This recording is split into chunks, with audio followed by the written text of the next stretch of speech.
по-питерски Степан Петрович Земцов. Я хочу, чтобы это прозвучало, как говорят, на камеру. Так что мы с вами встречаемся с человеком, который является проводником идей географии инноваций в России.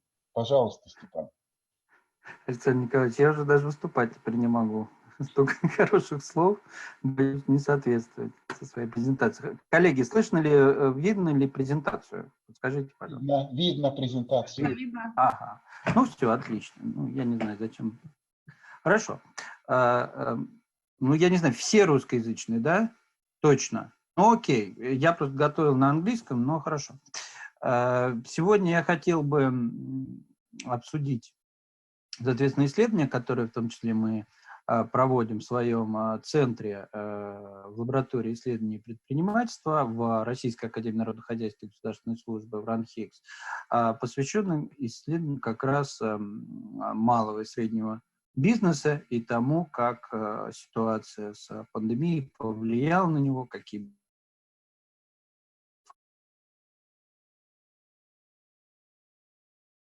факторы и так далее. Ну, и исследования.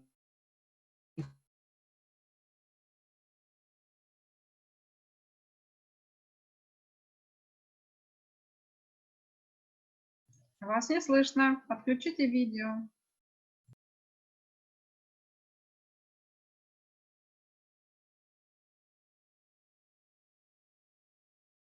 Таких, на мой взгляд, не так уж и много. То, что фактически не влияет на самом же деле. Конечно, прощение, у меня все зависло. Слышно ли меня, Александр Николаевич? Сейчас слышно, но вы пропадали, Степан. Пропадали. Ну, я вот говорю, плохая связь. Я, если с вашего разрешения, все-таки отключу видео. Да, отключите. Да, чтобы был шанс пробиться сигналу. Таким образом, это примерно 43% ВВП и где-то 38% занятых, соответственно. Это сопоставимо с похожими странами. То есть это сопоставимо с США, Канадой. Конечно, это не сопоставимо с малыми странами Европы, безусловно, где и 60, и 70, может быть, процентов. И это потенциальный источник, вообще говоря, занятости, диверсификации экономики и так далее для России. Ситуация с пандемией и экономическим кризисом, она кардинальным образом увеличила риски, связанные с безработицей и неформальной занятостью. Ну, мы все помним 90-е, вынужденное предпринимательство, когда, значит, многие были заняты вот таким неформальным бизнесом, там, челноки и так далее. Очень увеличились риски, связанные с автоматизацией и цифровизацией. Вот я об этом уже рассказывал где-то, вот у нас статья недавно вышла об этом. И это приводит к тому, что роль предпринимательства как творчества, как творческого процесса, вообще говоря, она должна расти, потому что предприниматели вроде бы роботы заменить не могут. Ну и для России особенно актуально, конечно, падение цен на ресурсы, на сырье, увеличивает риски для нашей крупнейшей компании, увеличивает риски для публичного сектора и, соответственно, важен этот переход к так называемой предпринимательской экономике. То есть экономики, где основным фактором развития является малое и среднее предпринимательство, предпринимательский капитал, так называемый, и так далее. В общем, наша цель была попробовать оценить те факторы развития малого и среднего предпринимательства, которые были с помощью эконометрических регрессий в предкризисный период.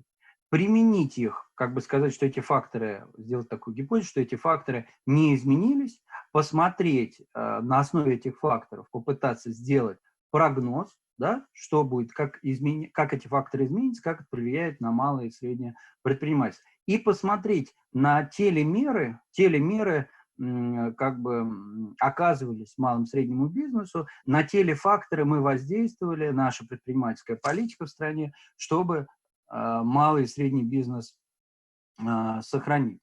Если мы посмотрим на динамику сектора до 2020 года, то здесь есть несколько вещей. Ну, во-первых, правительство у нас утверждает, что малое и среднее предпринимательство – это федеральный приоритеты. Есть соответствующий национальный проект, есть стратегии малого и среднего бизнеса, которые вот мы, кстати говоря, разрабатывали, и есть там трансформация делового климата, правительственный документ и так далее.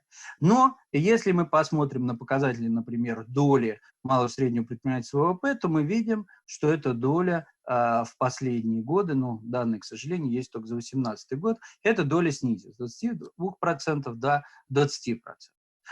Очень сильно изменилась ситуация с рождаемостью и смертностью организаций. Вот мы видим смертность, красным показана смертность, то есть это доля умерших закрытых организаций к числу имеющихся организаций. Вот смертность росла очень быстро. Рождаемость при этом, да, она до 2015 года рождаемость была выше смертности, с 2015 года, соответственно, рождаемость ниже смерти. То есть уже с 2016 года вот это сокращение в секторе происходило. Если мы посмотрим на показатели занятости, вот видите, вот у нас национальный проект нам говорил о том, что к 2024 году у нас будет 25 миллионов человек, занятых в малом и среднем предпринимательстве.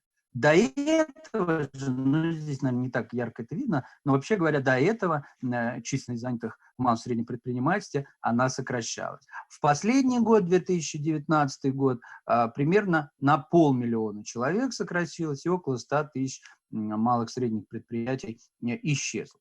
То есть, вообще говоря, вот эти заявления правительства, эти меры правительственные, вообще говоря, не работают как-то. И почему они не работают? I'm sorry, Stepan Petrovich, some presenters asked to switch to English. Okay. There is very different business environment in the Russian regions. In our work, we try to estimate different types of regional entrepreneurial ecosystems. And as you can see, there are some regions with a good environmental, with good business environment. It's a green color. Mostly it's the largest metropolitan areas, and it's coastal regions with a good market access, with good, better institutions, and so on and so on. And there are a lot of weak ecosystems. It's of course the Arctic regions, where there is a very high natural costs. It's very remote to market, so very bad market access. And there is some southern regions, underdeveloped southern regions, where there is a high informal employment, where there is very bad institutional environment for SMEs. And our policy, public policy, they do not take doesn't take into account this difference. So if you say we need an online register of all our taxes, they do it everywhere.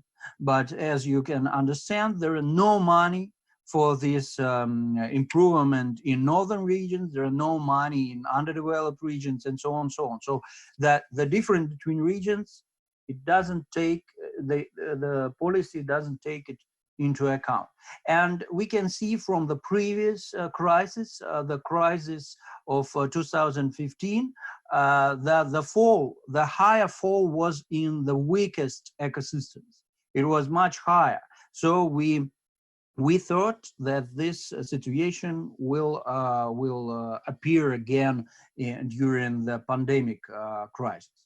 But what we see, there is a downward, of course, there is a downward trend of SME sector in 2020. For our estimations, around 75% of all SMEs were affected by COVID-19 and by government measures against it.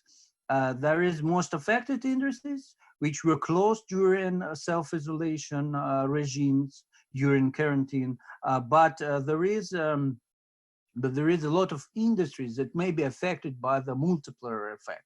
So it's more than 63% of employment in SMEs. And also you can see the web requests in Yandex, how to close a business. And you can see that the number of web requests, how to close a business, has doubled compared to the last year. It has doubled, so we can think that the number of actually closed companies also increased. And as you can see, in the first half of this year, the number of individual entrepreneurs dropped by 18,000, and firms dropped by 108,000.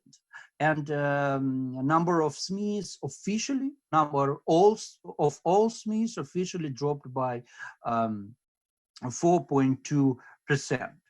But actually, we will know the real scale of the fall only after 1 or 2 years, because of statistics issues, because companies do not declare themselves bankrupt. They don't close their companies. They're waiting for the federal tax service to close them. So we only know it in 2022, the real number, not the statistical number, but the real number.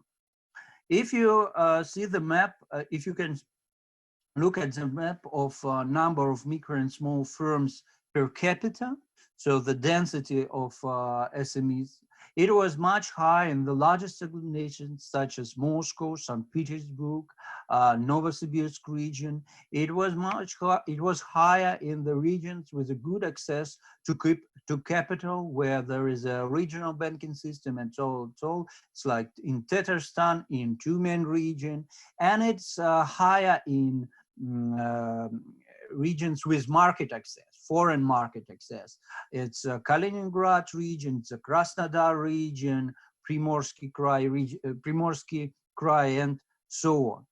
And what is surprising, we can see that the dynamics with the lines, we can see the dynamics of number of micro and small firms that decreased by more than 5%, so more than average. And as you can see, there is a regions, of course, as we expected, there is a regions with the most vulnerable ecosystems, with the least developed ecosystems, like Dagestan, like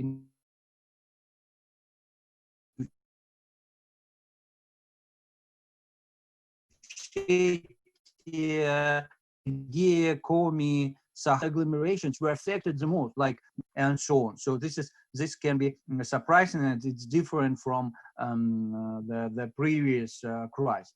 So we try to estimate the factors that affect the number of micro and small firms in the region. And we created a model. So we used several different factors. We used the factor market access. It's, of course, it's population income or demand for the services and production of SME, small business, and as we call it, market potential, or the distance, the volume of the foreign markets and the distance to them. So some kind of market access. And as we can see, these are the most important factors. So if we increase the population income by 1%, we will increase the number of micro and small firms by 0.4%.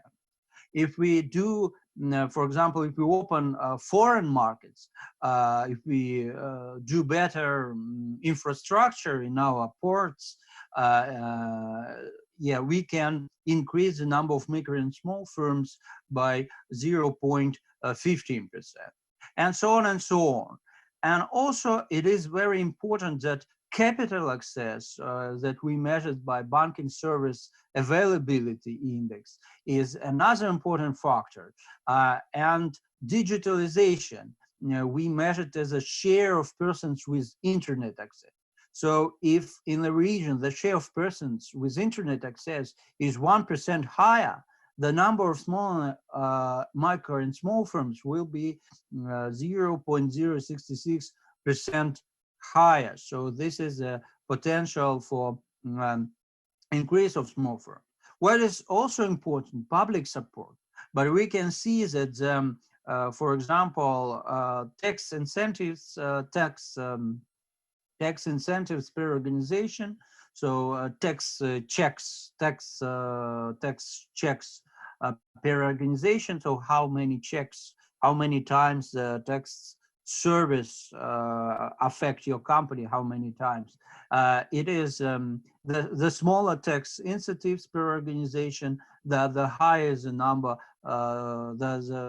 Sorry, I think I misinterpreted it. This is I don't know. There's some kind of mistake. I'm sorry. I will see in the original paper. I think I forget the minus here. I'm sorry.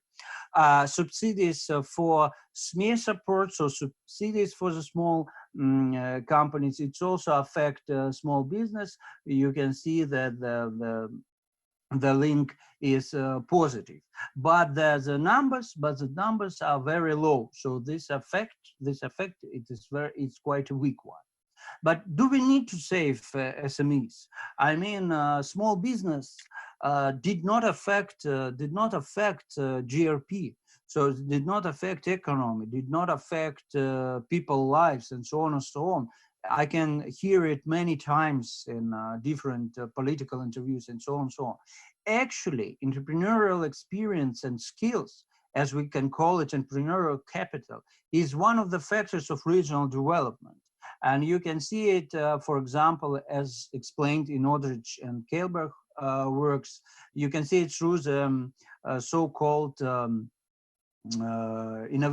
transfer from the sphere of new ideas to the sphere of products. So only entrepreneurs can do it. And as you can see, we try to estimate it on regional level in Russia.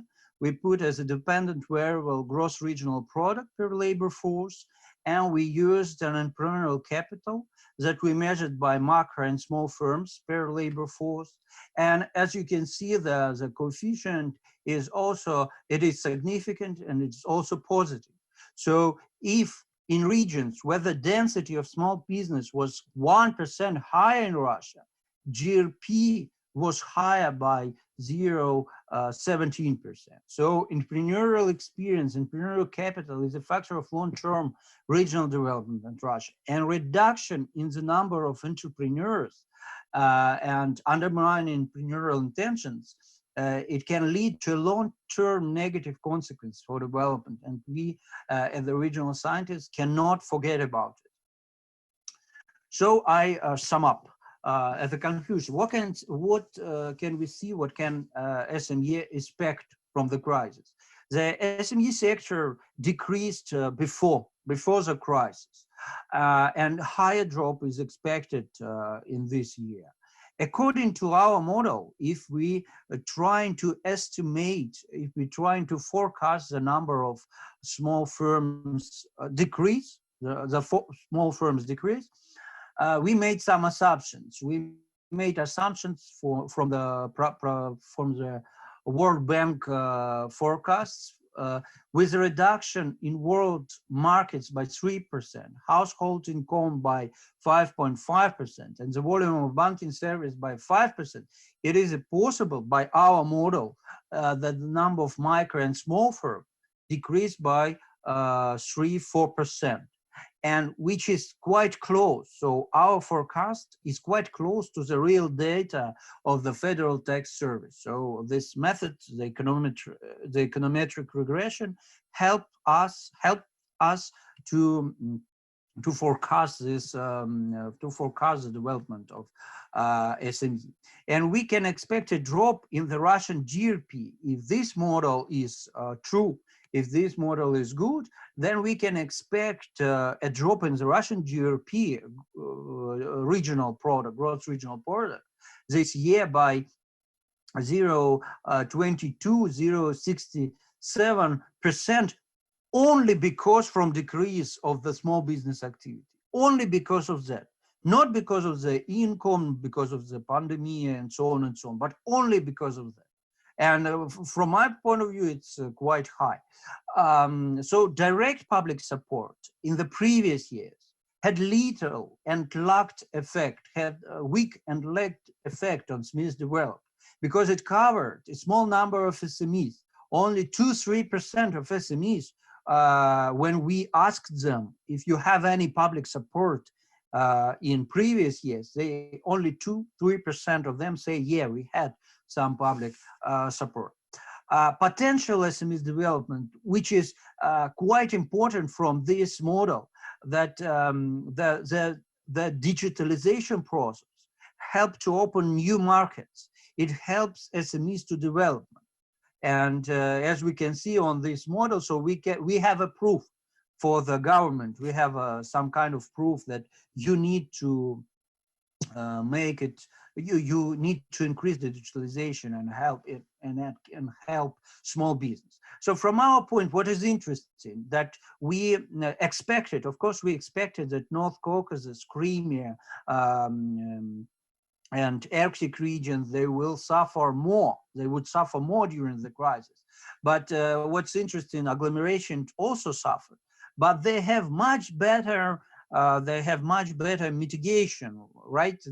They are less vulnerable because the people have higher incomes and they have a high level of digitalization, so they can use online services and so on and so on. So from our point of view, the most serious social consequences from the fall of SMEs, of small business, can be expected in North Caucasus and Crimea, where more than 50% of the employed are workers. They are self-employed or in their entrepreneurship. So that's the final slide. What has been done and what to do. So when we look at our policy, public policy, we can see that most of the measures were dedicated to support for demand, because there were subsidies to the poor, subsidies to families with children, the increase in public procurement, and this is our model show that it's the most important factor.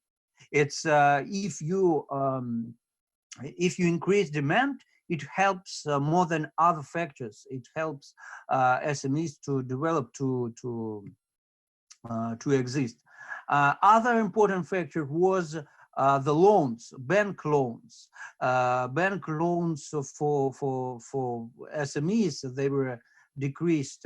They were decreased. How we call it? Sorry. So, but it has quite not very high effect. Only 4% of SMEs take any loans, even if the price was low of these loans, of bank loans. Only 4% take it because they understand that you need to give this money back somehow, someday, and there is no market. There is no market trends, good market trend. So tax breaks and deferrals for the most affected industries. It was also very important for the SMEs, as we showed in our model and as we showed in SMEs polls. But there were a lot of problems with OKVET, the statistics.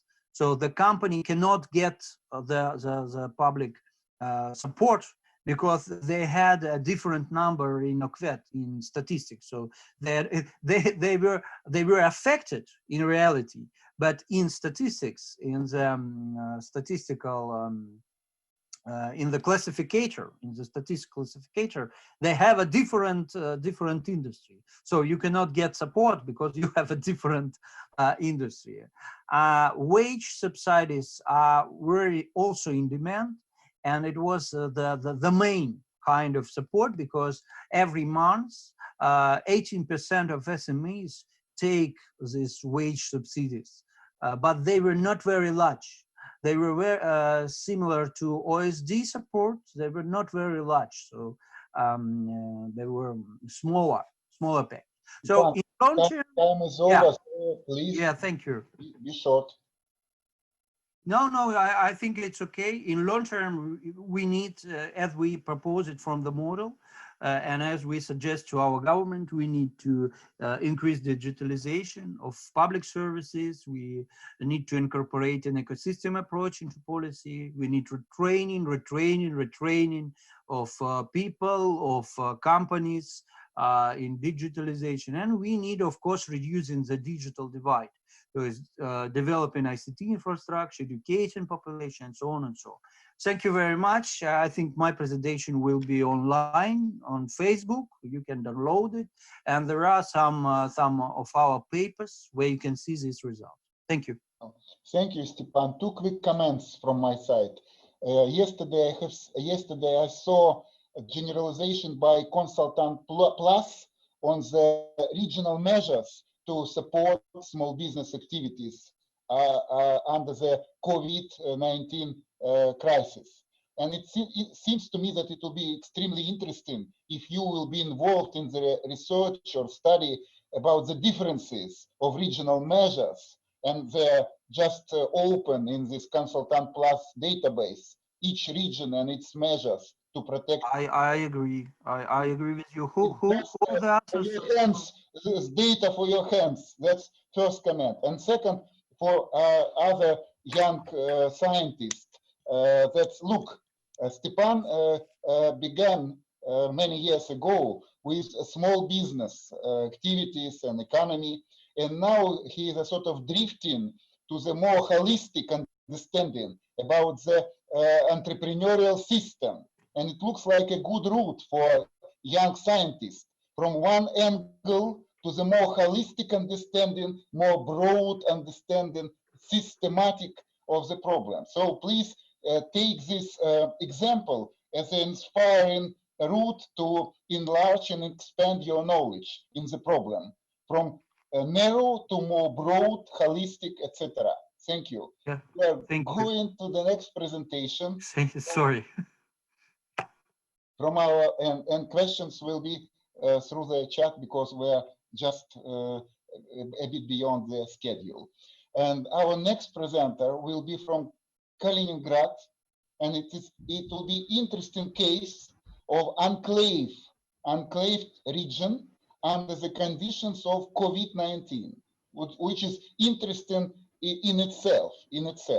And it's the result of very interesting survey, summer survey in Kaliningrad oblast. So please take the floor.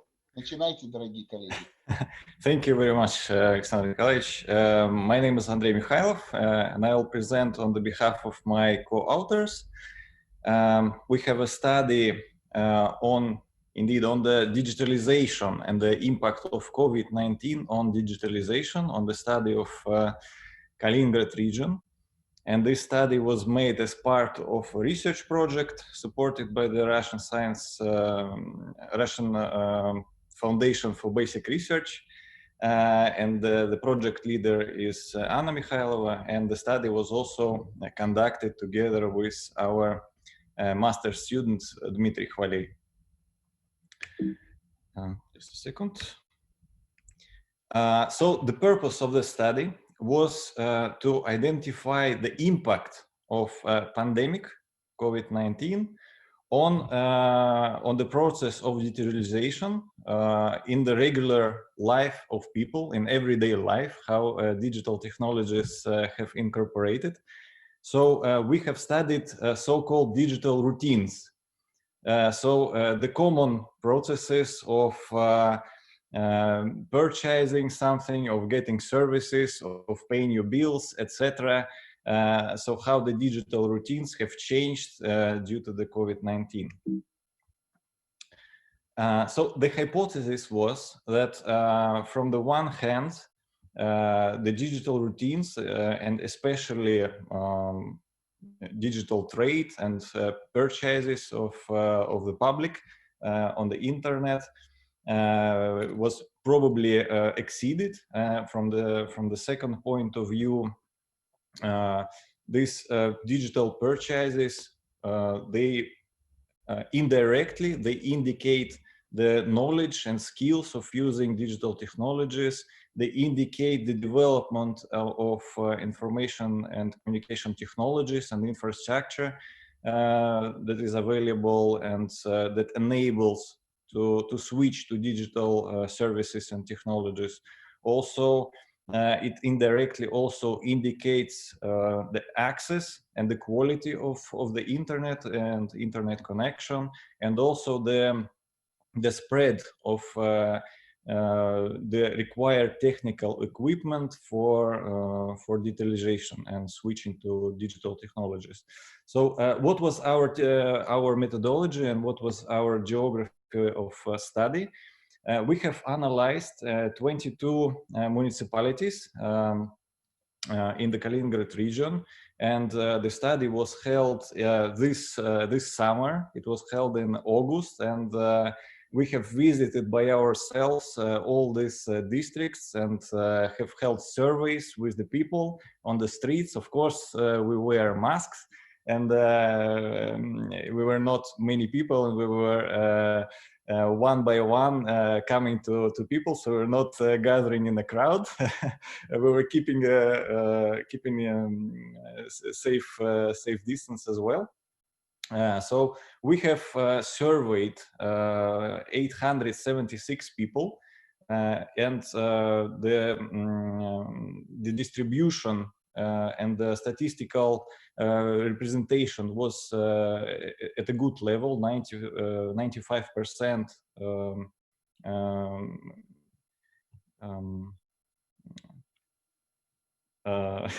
Forgot the word, sorry, 95% confidence, yes, a 95% confidence interval, thank you.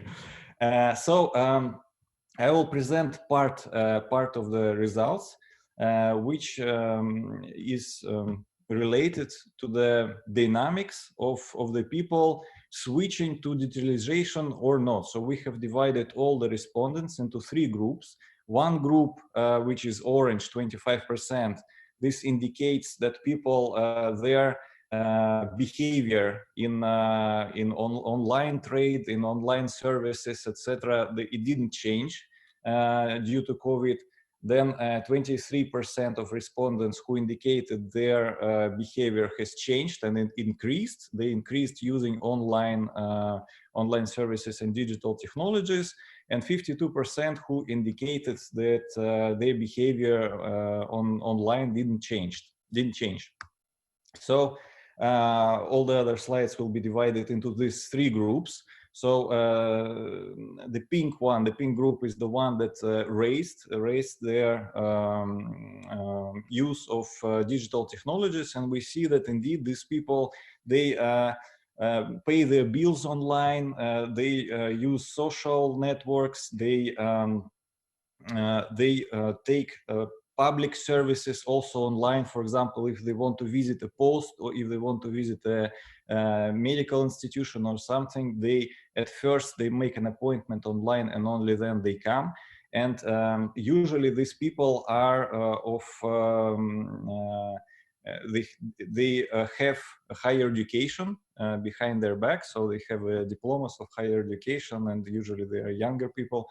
Also, we see the middle level for the people that nothing has changed, and they still use quite a lot digital technologies. For example, for those people that their behavior didn't change, mostly it didn't change because they already used to have a quite high level of using digital technologies and online services in their daily routines.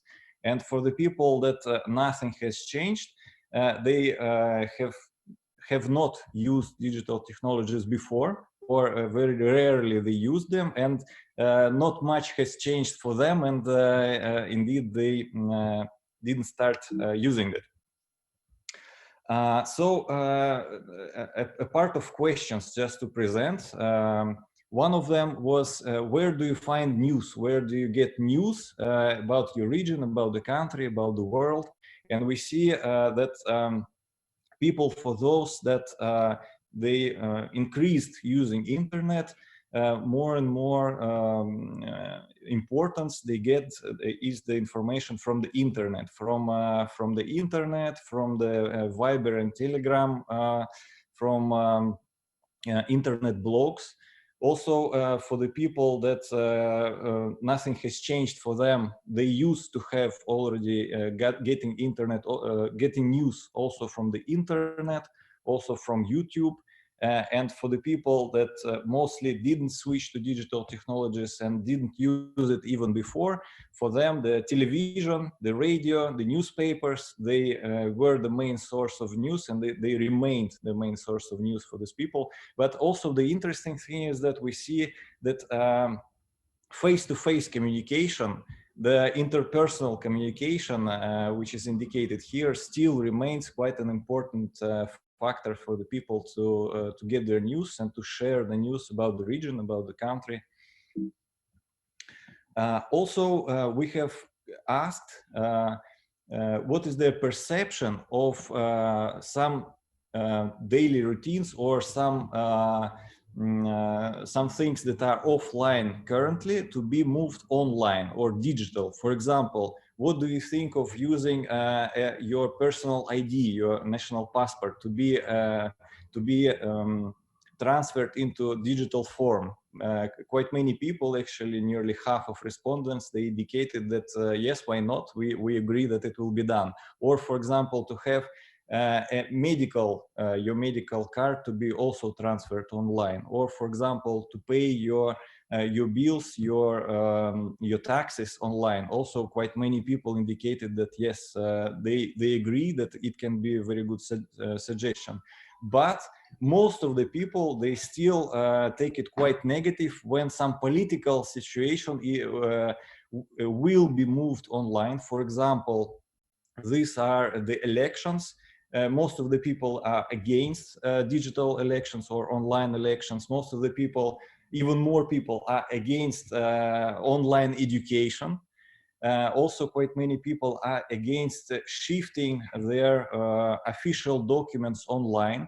And most of these questions, what are the united thing about these questions is that everything that is related to public services, to state services, or to some official documents based on state services, most of the people, they believe that something might go wrong, the documents might get lost or something, so they don't possess a high level of trust to the government, that the government or the state is able to sustain and to secure the documents online.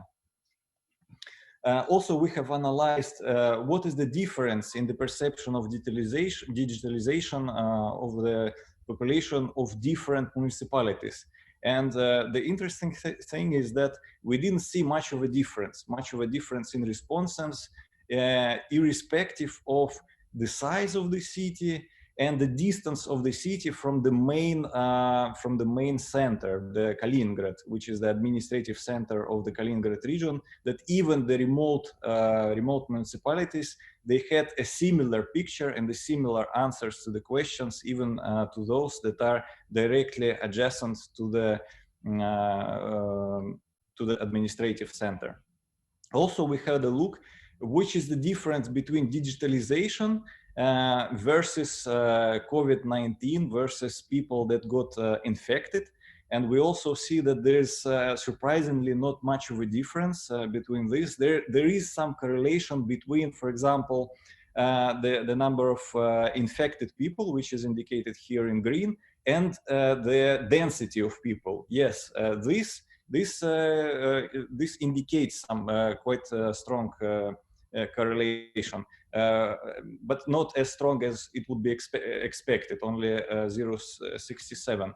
But there is quite a few correlation between, for example, the availability of the internet or the activity of population online, which is indicated here. Also, we have analyzed in more detail the difference between the people who actively use and whose use of the digitalization in their daily routines has increased, which is the top line above, and for those that it decreased, the digitalization and their activity online has decreased. And we see that, for example, in the age, the difference in the age of respondents and their activity online, we see that mostly these are young people whose activity online has increased, as opposed to those who are of older age, whose activity online has decreased, which can partly be related to, for example, self-isolation and to the fact of online learning and distant learning. Also, we see the buying activity, the purchasing activity online. We see that most of the people who purchase online and who trust in online services and online retails are people with higher education or postgraduate education, and those who still don't trust in online retail, online services. These people tend to be of secondary professional education or general education, school education.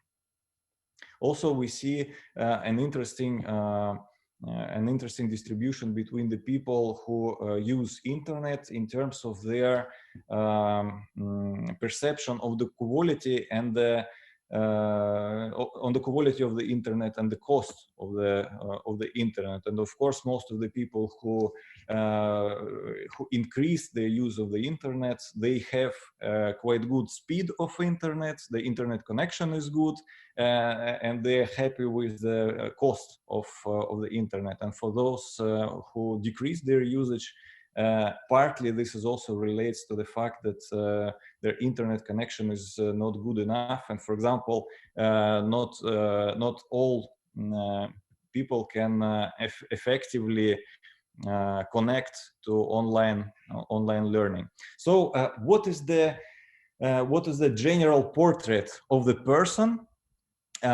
who has expanded his use of internet, of digital technologies in his daily routines?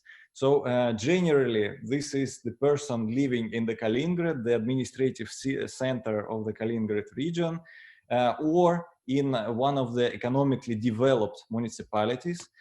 He is of 26 to 40 years of age. He has higher education, and he has, of course, a good internet connection, and it worked quite well for him. And what is the general conclusion about our study is that only those municipalities who had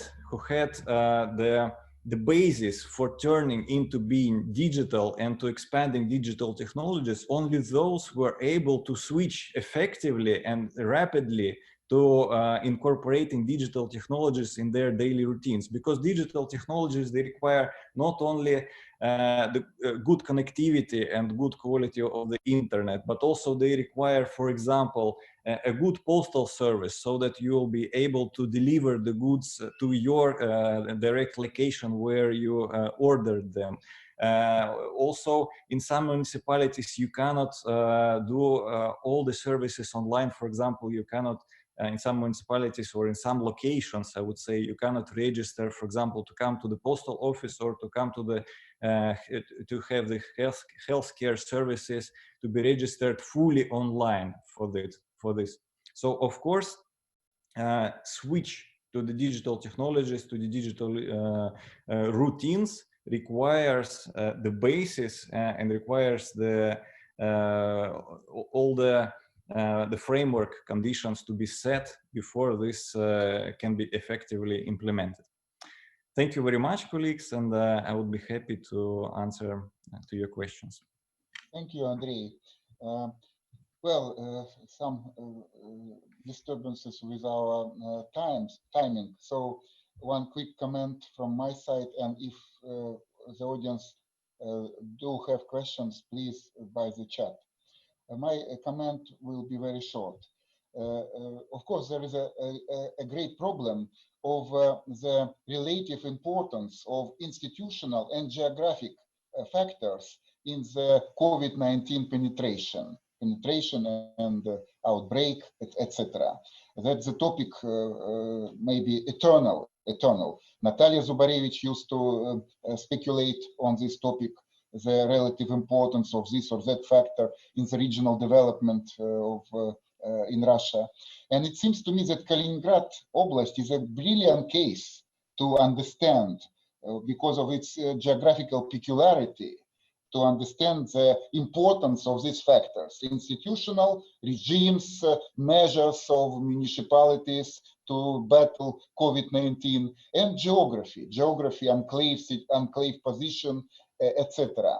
Maybe comparison with one of the regions in the Russian mainland, like Novgorod Oblast, can be helpful to understand the role of geography, enclave, geographical position of Kaliningrad Oblast in this COVID-19 penetration.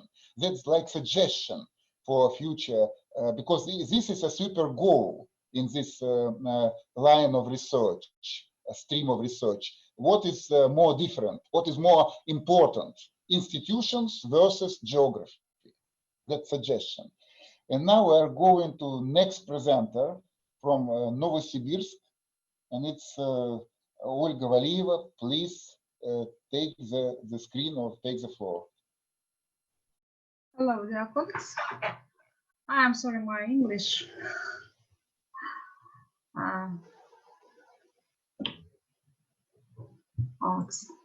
Окей. Хорошо. Мы видим. F5.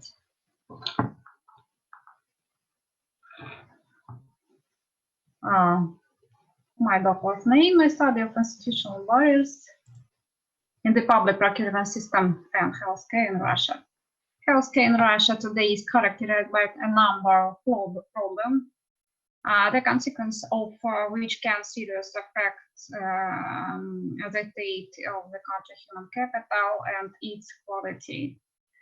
On the one hand, the process associated with a reduction and state funding for the healthcare system in the country and decrease in the availability and the quality of medical services. On the other hand, there are institutional barriers and restriction in the legislation of public procurement, which from quasi-market relations and restrict competition. The report shows the influence of negative consequence of institutional provision of the efficiency of healthcare.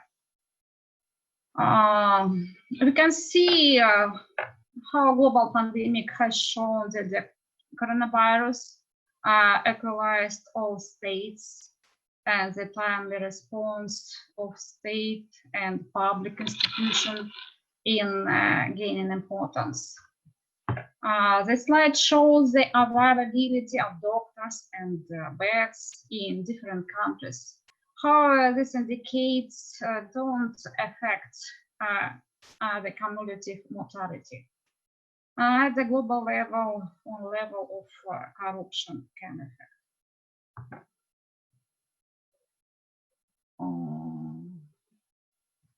Problems in healthcare sector of Russian Federation arose against the background for a whole range of macro problems, such as healthcare reform, reduced government funding, limited financial capacity of that compulsory health insurance system, the rule as money follows the patient, who governance at all levels of the healthcare system. You can see institutional frames in Russian healthcare, Institute of Public Procurement, Institute of Licensing, Certification and Monitoring, Institute of Compulsory Health Insurance, and Control and Supervisor Institution. You can see Institute of Public Procurement as a Russian healthcare system. The first of federal law on the contract system in the field of procurement of goods, work, services, and to meet state and municipal needs. And federal law on the procurement of goods, services by certain types of legal entities. Order of Ministry of Health of Russian Federation and approval of the procedure for determining the initial maximum contract price, and the decree of the government of the Russian Federation on the restriction and condition for the admission of drugs originating from foreign companies included in the list of vital and essential drugs. In this slide show institution of licensing, certification, and monitoring, implementation of the barcoding system, decision on approval on the regulation of the system for monitoring the motion of medical preparation for medical use, list of vital and essential medicine in the public health system, standard for standardization, regulation, license, and certification of production of drugs and medical equipment, and federal law on the basics of health protection of citizens in Russia Federation. Our research stage, our methodological approaches such as macro level, the analysis of the effectiveness of public procurement, the EU by PwC, and the expert analysis of higher school of economics in the public procurement system in Russia, evaluation of effectiveness of public procurement as a part of regional development, Malkina, Marina Yurivna, Yakovlev, Andrei Alexandrovich, analysis of transaction costs during public procurement and the conclusion of contracts, Yakovlev, Balaeva, Volchik, Nechaeva, the contract system of public procurement, Yakovlev, Tkachenko, Rodionov, and regional differences of the relative prices of government contracts and the consequences of low competition and government procurement in Russia, Baltsevich, Pivovarova, Podkuzina. Our research methodology are based of the international audit database. We selected some pharmaceuticals according to the NICE Review Industrials Classifier 2, 21 code production of basic pharmaceuticals products. In total, the database contains report 178,077 each companies, of which 7,855 companies operate in the Russian market. The data from this database were used to monitor the public procurement website, zakupki.gov.ru, in order to analyze the degree of involvement of the largest Russian and foreign companies in supply of pharmaceuticals to the country public health system, and the use of types of contracts relationship. Focused interviews with heads of healthcare organization, healthcare hospital, COVID hospital management, domestic and foreign pharmaceuticals manufacturing made it possible to clarify the hypothesis formulated in the institutional analysis. In the future, regression model will be built to assess the role and impact of types of contracts on the effectiveness of public procurement. And this slide shows top 20 international pharmaceuticals companies in public procurement in Russia. The last column is the number of contracts since the registration of the company. As we can see, there are not very many of them, there are not activity in public procurement of Russia. It's global pharmaceuticals, Giant, Johnson & Johnson, Roche, it's China company, Bayer, Novartis, etc. Pfizer, Merck, etc. In this slide, top domestic pharmaceuticals companies in public procurement in Russia, top 3 Protect, Air Farm, Farm Standard, its number of contracts in this site госзакупки, and we can see not very activity our pharmaceutical market, not activity our companies in this public procurement sites, public procurement. We analyze prevalent types of procurement. It's a single supplier at all levels of the budget from companies top 3. At the regional level, the Ministry of Health of the Novosibirsk region purchased personal protective equipment and oxygen condensers at price higher than market price from a single supplier from April to October. Some conclusion of the analysis of public procurement website.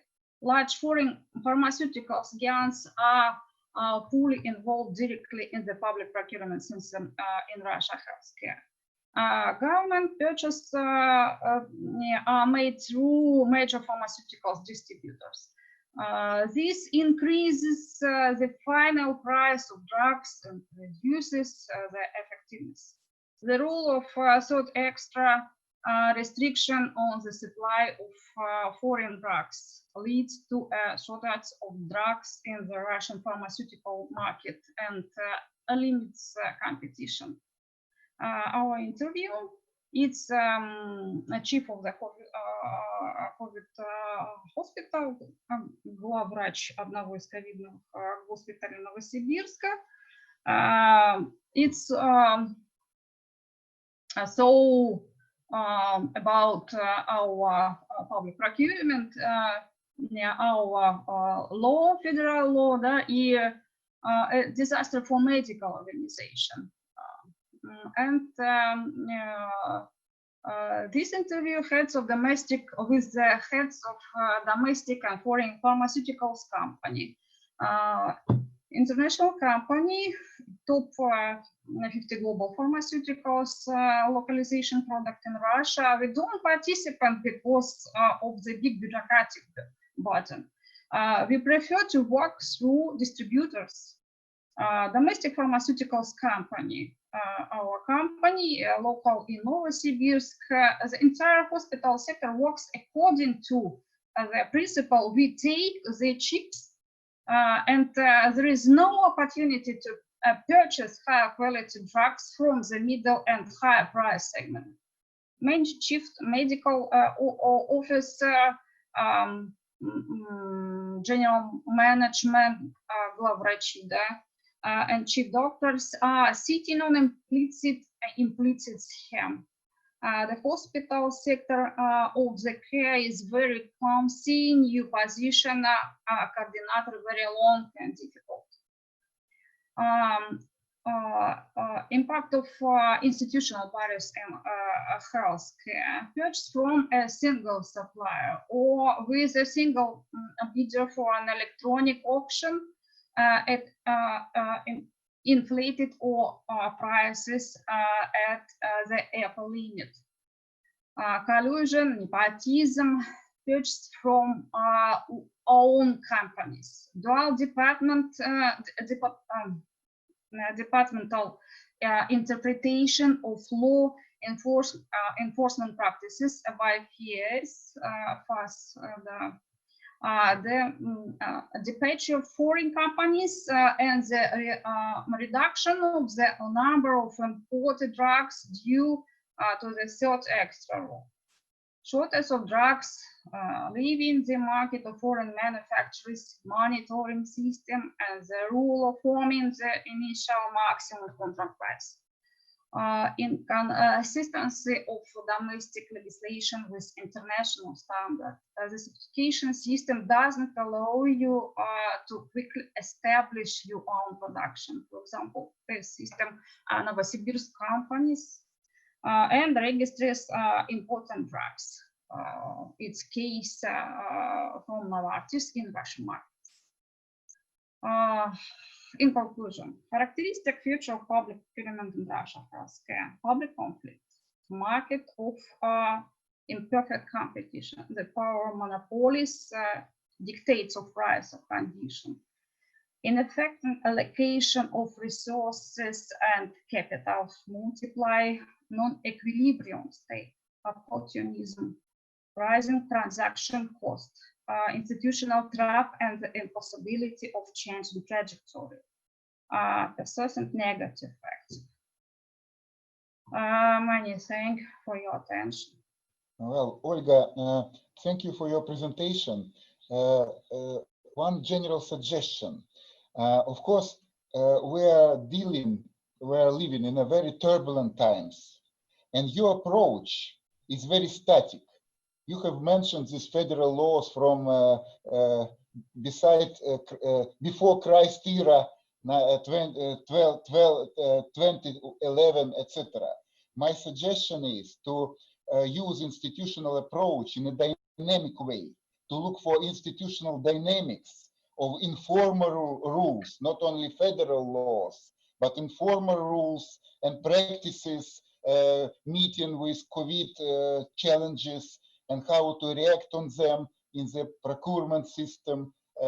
And of course, this will be very helpful and interesting. And now it looks like once in 2011 federal law and forever. But we know, of course, that in reality, it's not the case. In reality, it's very changing, very dynamic situation with different institutional norms and rules on the local, regional level. And that's my suggestion for you, to add dynamic in this research. And in this case, it will be extremely interesting as institutional dimension of the COVID-19 case in the Russian regions. Yes, yes. I know. I agree with you. We can take interviews of management hospital and production pharmaceuticals. Yes, I can agree with you. Yes, well, informal rules. It's major in our system. Yeah. Correct. Now we're going to the next presenter. It's about the case of the commuter train traffic and the reaction of COVID-19 on this capacity and this scale of this traffic. Please, Svetlana, take the floor from St. Petersburg.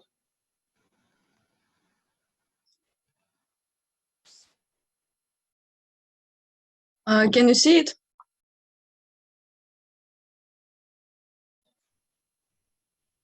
Not now. Yes, now we can see. Yes. Yeah, okay. Let it work. Let it work, please. Can you see it? And can you hear me? Yep. Good afternoon. My name is Svetlana Zaitseva. I'm a fourth year undergraduate student of Geographical Faculty of St. Petersburg University. And without further introduction, let me introduce you to my research, the impact of COVID-19 on passenger traffic in commuter train, example of the Irinovsky direction of St. Petersburg railway node. I'm sorry. Coronavirus pandemic has greatly affected many aspects of our life, especially spatial mobility. However, there is no exact data on how much exactly. Official statistics indicates a drop in passenger traffic in commuter trains during April 2020 by 71% in Russia. But there are no more complete data, at least in the context of regions, with the exception of Moscow and Moscow region. And it is not expected to be due to the close statistics of suburban operators. So I was interested in collection and analyzing it on my own, though in a small area. In the period from the end of February to the beginning of July 2020, I went to work by electric trains, and I will consider the number of passengers belonging only to this road and only to those stations that were on my road.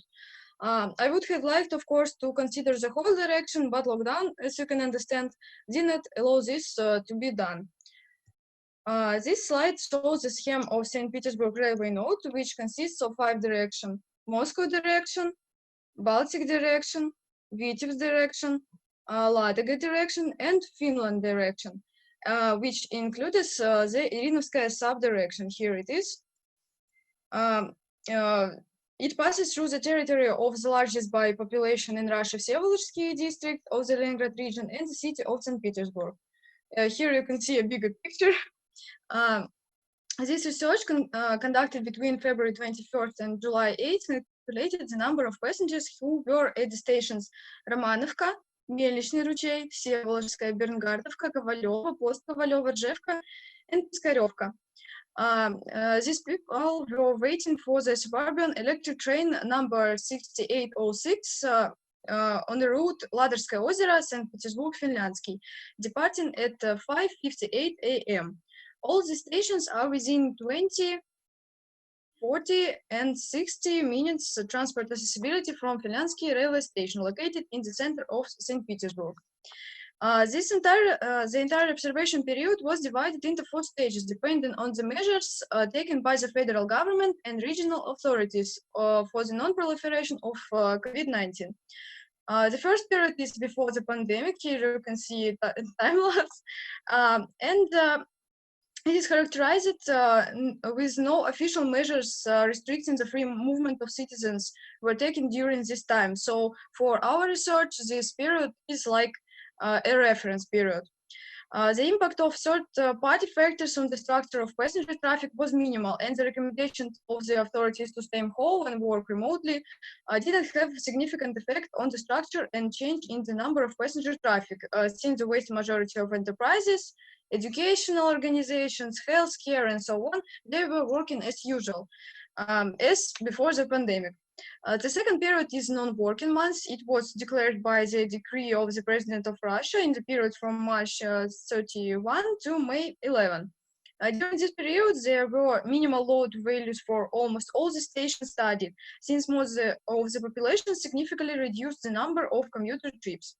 The exception in this case was only those citizens who worked in the life support enterprises, and which included myself. I worked this time. I worked on RZD, Russian Railways. So I went to work, and I had the opportunity to do this research. According to presidential decrees and a letter from the Russian Ministry of Labor, these enterprises, life support enterprises, worked as usual. The third stage, the third period, I called Renaissance. It is from May 12 to June 30. There is a noticeable easing of restriction measures and gradual recovery of the activities of those enterprises that didn't work previous period. First of all, such enterprises belong to the tertiary sector of the economy, and however, it was saying that weakening of the restrictive measures in Leningrad region due a slightly more favorable epidemiological situation was faster than in the city of St. Petersburg, and that has directly affected the structure of passenger traffic in suburban transport this period. And the last period is a new time. It's from 1st to 8th July. It is characterized by an increase in passenger traffic, since most of the restrictions in the Leningrad region were already weakened by this time. And not only enterprises and healthcare institutions, but also cafes, restaurants, and other leisure facilities were working almost as before the pandemic. At the same time, many restrictions still remained in St. Petersburg. Here you can see the average number of passengers at each of the stations during indicated periods. The largest drop in passenger traffic was recorded during the second stage, non-working months. Here it is. It ranged from 31% of the standard, which is on Romanovka, to 93% from the standard on station Kovaleva. This low value at the specified station is due to its specialization. and the exact time of the research. In a parallel study, I typologized the stations of the Irinovsky direction depending on number of departures, transport accessibility from St. Petersburg, and other factors. And according to this study, Kovalyova station is a dacha station. So it is popular between the passengers in the summer period. So they have dachas nearby this station, and they from maybe May to September, October, they go to this station and they use it. But the non-working months was on the early spring, and the station was not, of course, as popular as it could be in the summer. So there is two factors that influenced this really big drop. The average drop in passenger traffic for all stations was 56%.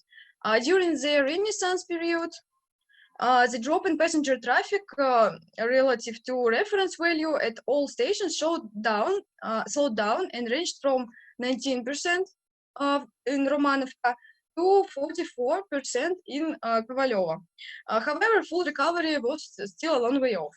During the new time period, passenger traffic at Romanovka, Vsevolovskaya, and Kovalyova stations increased by 31%, 10%, and 72%, respectively, in relation to reference values. At other stations, the values remained within 56% and 93% on the reference. Here, we should pay special attention for station Piskaryovka because its growth of passenger traffic was the slowest between all these stations. This may be due to the station's geographical location in the densely populated Kaliningrad district of St. Petersburg, where restrictions on the activities of many tertiary sector enterprises were weakened later than in the Leningrad region. There is also high competition between different types of transport in nearby the station. So people can prefer buses or subway to electric trains. And the one more factor is that on May 13 started the repairing of the platform Piskaryovka that created certain inconveniences during boarding and disembarkation. And again, you can see this big increase of passenger traffic, and of course it is connected to the season. First, the season because the new time is summer and people went to dachas. And it was said that today dachas became more and more popular in the time of coronavirus. Rzhevka station, also located in the territory of St. Petersburg, restored passenger traffic values almost completely up to 93% of the standard, and this is due to its more peripheral position relative to Piskaryovka. So Piskaryovka is closer to the center of St. Petersburg, and Rzhevka is far away from it, and there is no concentration of enterprises of tertiary sector that were influenced by coronavirus most of all. This slide shows the dynamic of passenger traffic at all stations during the period under review. Its growth is certainly visible during the new period at Romanovka, Vsevolovskaya, Kovalyova, the blue line, here it is. Slow but steady growth at Piskaryovka station, as well as its almost complete recovery by the end of the period at Melnichny Ruchey, Berngardovka, Post-Kovalyova, and Rzhevka stations. It is worth highlighting the Romanovka station, which seems to have been the least affected by the pandemic. Even in the most restrictive non-working months, it lost no more than 31% of the passenger traffic recorded before the pandemic. Then quickly restored it to the reference values, and then by the end of the observation exceeded them by 31%. During the pandemic, restriction on the movement of citizens, as I've already said, did not apply only to employers of life support structures such as health, transport, housing and utilities, police, trade, and so on. Accordingly, it can be assumed that passengers on suburban electric trains living nearby Romanovka station are mostly employed at such enterprises. And I can add that I live in the nearby station of Romanovka. nowadays I go to work on this suburban train, and I see that people mostly go from Romanovka to St. Petersburg and work on such enterprises. Then another factor that indirectly confirms this assumption is the schedule itself. For example, electric train understudy arrives to Finlandsky railway station at 7:18 a.m., which allows passengers to safely get to almost any point of the city St. Petersburg to 8 a.m. And this is the start of the working day on many government and the life-supporting enterprises. Passengers of electric train understudy who live in the vicinity of other stations are most likely employed in those enterprises whose activities were temporarily suspended by the pandemic. Perhaps a significant share in their composition is also occupied by students, because lockdown said them no, don't go to the study, don't go to university, sit at home. And they sat at home because they mostly don't have a work to go to the city, and so on. So the conclusion. The general conclusion is that COVID-19 has significantly affected commuter trains traffic on the Irinovsky direction. During the period from February 21st to July 8th, the average passenger traffic at all stations fell by 38%. The second conclusion is that during the period of the most severe lockdown, passenger traffic at both stations of the Irinovsky direction fell by an average of 56%, and it's less than it is given by Russian statistics for all Russia. As I said, 71% down. It is, as you can see, not so pity. The situation is. And the third conclusion is that it suggested that the pandemic has the least impact on passenger traffic at stations located in the Kaliningrad region, within a 60-minute transport accessibility from railway station of St. Petersburg. As I said, the example is station Romanovka. And the final conclusion that the greatest impact on the pandemic is on passenger traffic at stations located in St. Petersburg, as well as Dacha stations. So thank you for your attention. I will be happy to answer your questions. Thank you, Svetlana. My understanding is that your speech is connected with Andrej Trevich's speech on the Moscow Dacha and new behavior of the Moscow residents during the COVID-19 period. So it looks like you have suggested a new point of view and new methods of research of this phenomenon of suburban behavior of the residents of the capitals. So it's like addition to Andrej's presentation on the dacha and the impact of COVID-19 to the dacha. That's my understanding. We have a couple of minutes to pose questions. If somebody is ready, please pose your question.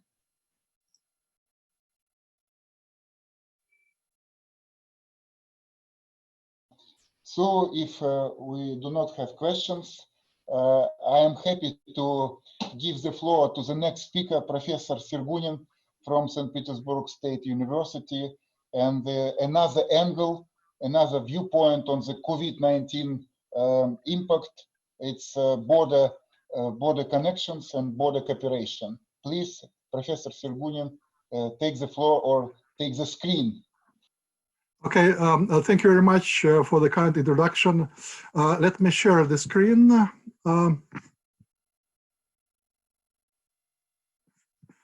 Just let me know whether you can see it.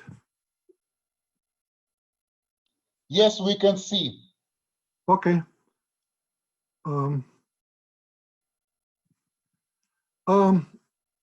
First of all, I have to a little bit clarify the topic of my presentation.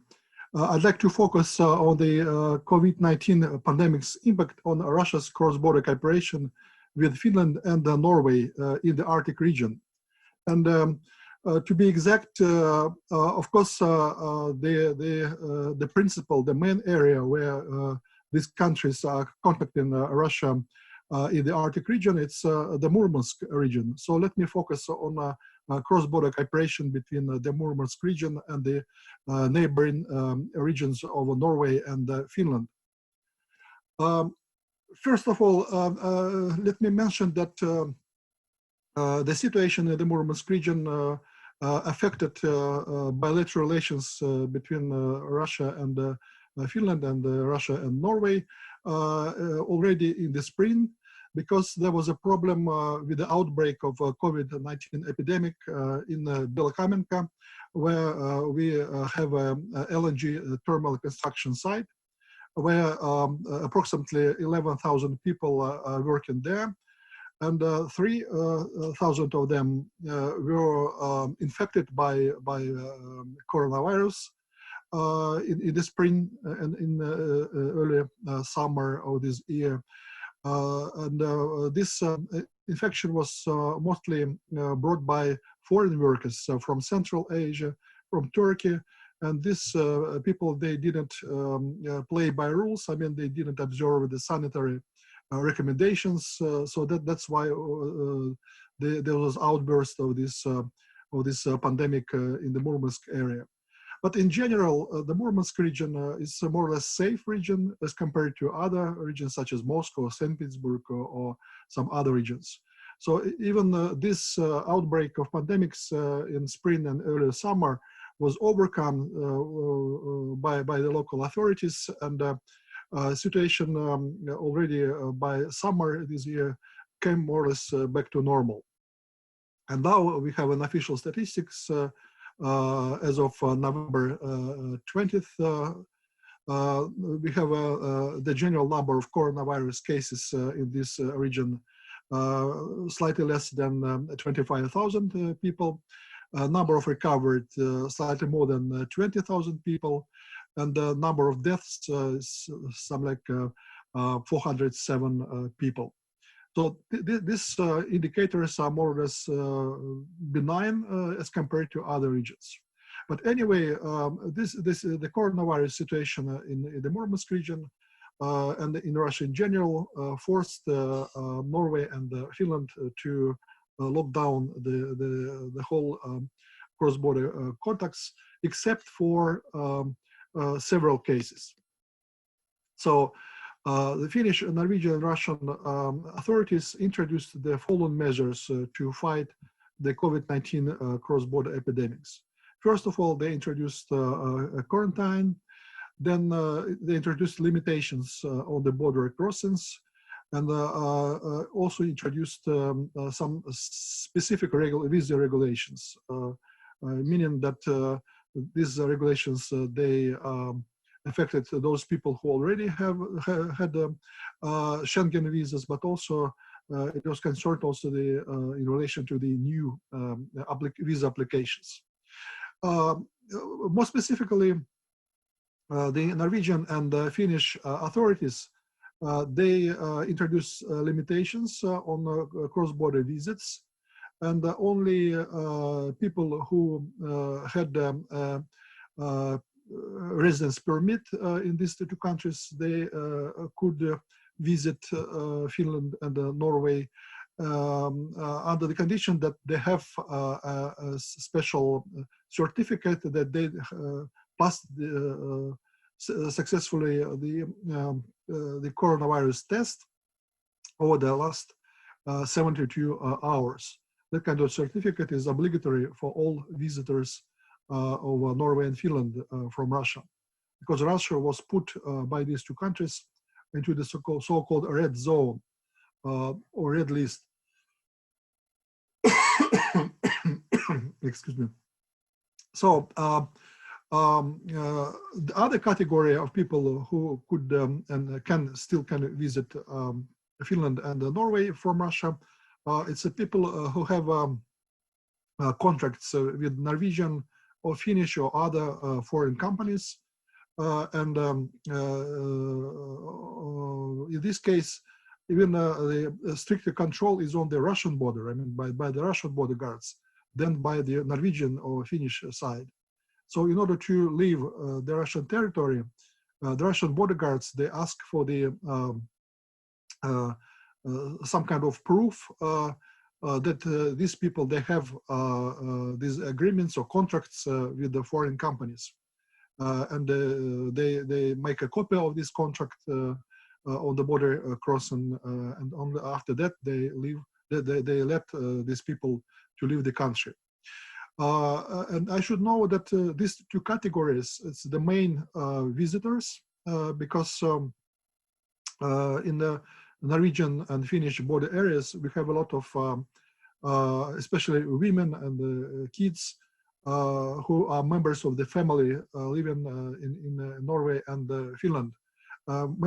Many Russian women, they are married with Norwegians or Finns, especially with Norwegians.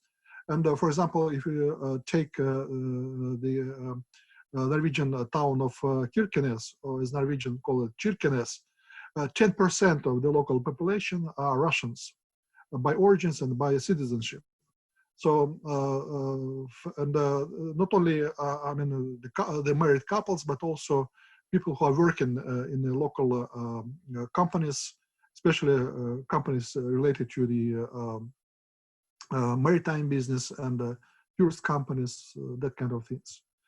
Of course, before the quarantine measures, the local population, especially from the border regions of the Murmansk region, they visited Sør-Varanger community, which is the neighboring community in Norway, very often just for shopping, because under the Norwegian-Russian agreement on visa facilitation measures of 2010, the population of these border regions, they have special IDs, and they could travel even without Schengen visa, just only having that kind of local resident IDs for the period up to 30 days. So for these people, it was normal to go to Kirkenes or some other settlements in the Sør-Varanger community, just for shopping, for entertainment, or whatever they wanted. Many people from the Murmansk region also used Kirkenes as the transit point, especially for flights from Kirkenes to other Nordic European countries. But of course, that traffic, cross-border traffic, dropped radically, and only people doing business or having permanent residence in Norway and Finland, they were allowed to do that. And of course, diplomats, that kind of people, they also could travel, but with a certificate about the lack of coronavirus infection. Of course, these events, these dynamics negatively affected the cross-border cooperation programs. And let me briefly mention that we have the following cross-border cooperation programs. First of all, it's Polar-Arctic program, which is basically the European Union program, but also Norway takes part in this cooperative program as well. And you can see that several provinces or regions from Norway, Sweden, and Finland, they participate in this program. And from Russian side, we have the Murmansk region, and also several Finnish and several Russian regions.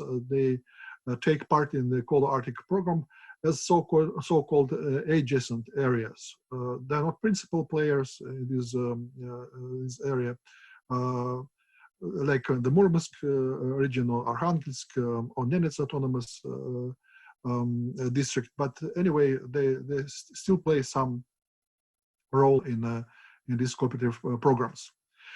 Then we also have the Northern Dimension partnerships. We have 4 partnerships under the auspices of the Northern Dimension, like environmental partnership, partnership in public health and social well-being,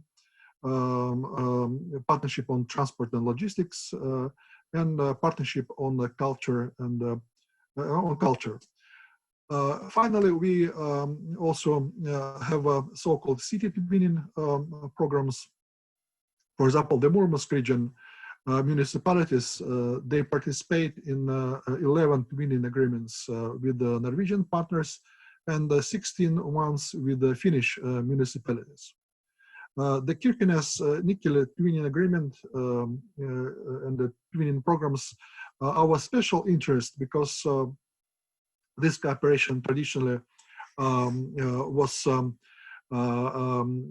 most active and the most intense, and we have a lot of positive experiences coming from this kind of cooperation.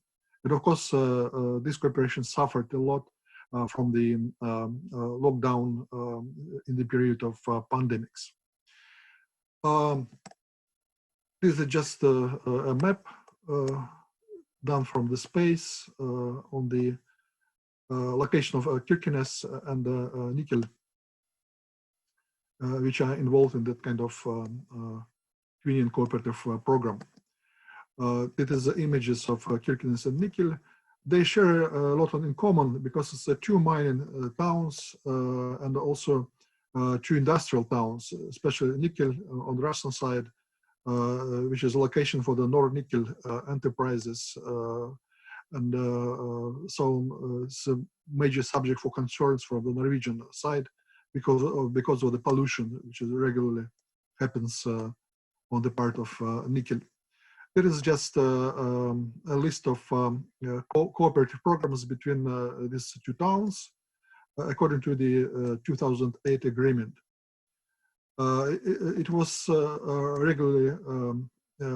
regularly continued, prolonged during the past years. This is just an example what kind of cooperative programs they had for the period of 2011-2012. Also, to support that kind of cooperation, as I mentioned, a special agreement on the local border traffic zone and the introduction of a border resident ID card was concluded in November 2010. Actually, it became effective since May 2012, and as you can see from this slide, now it's about 10,000 resident cards were issued for the Norwegians, and about 40,000 IDs for the Russian border residents. I skipped these slides because of the lack of time. I try to describe the methods or venues for cooperation. And these twins, they use both direct methods, such as creating a legislative basis to legitimize external relations of subnational actors, treaty-making power, establishing representative offices in foreign countries, attracting foreign investment, promoting joint projects, creating the region's positive image, cooperation with international organizations, especially the Barents Euro-Arctic Council is important, and also regional council within this Barents Euro-Arctic cooperation, as well as indirect methods like capitalizing on national diplomacy, conflict prevention and resolution. This is especially important for the Finnish-Russian relations because of Kareli issue. Capitalizing upon the federal infrastructure, exploiting international organizations, and so on. Let me just mention some resilience strategies which were adopted by both Russian side, Finnish side, and Norwegian side to cope with the challenges posed by COVID-19 pandemics. First of all three sides, they try to help the small and medium-sized enterprises because they are mostly suffered from that kind of epidemics. And they are regularly exchange experience and best practices between themselves in order to learn how neighbors, they cope with these pandemics. And it should be mentioned that many of these small and medium-sized enterprises, these are joint enterprises created jointly by, let's say, Norwegian and the Russian side, and Finnish and Russian side, or partners. Also, as early as in June this year, the Barents-Ur Arctic region internet portal on COVID-19 was established, which is a joint initiative of these 5 countries participating in the Barents-Ur Arctic Council.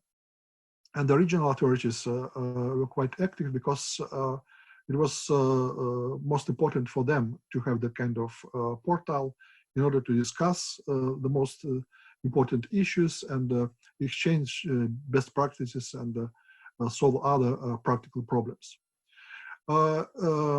They tried to move other or many venues for cooperation to the cyberspace, to internet. For example, quite recently, at the end of October, the so-called 10th days of the Norwegian-Russian cross-border cooperation were done virtually via internet, and the partners, they had a lot of roundtables, or discussion platforms to exchange their views on how to fight these pandemics.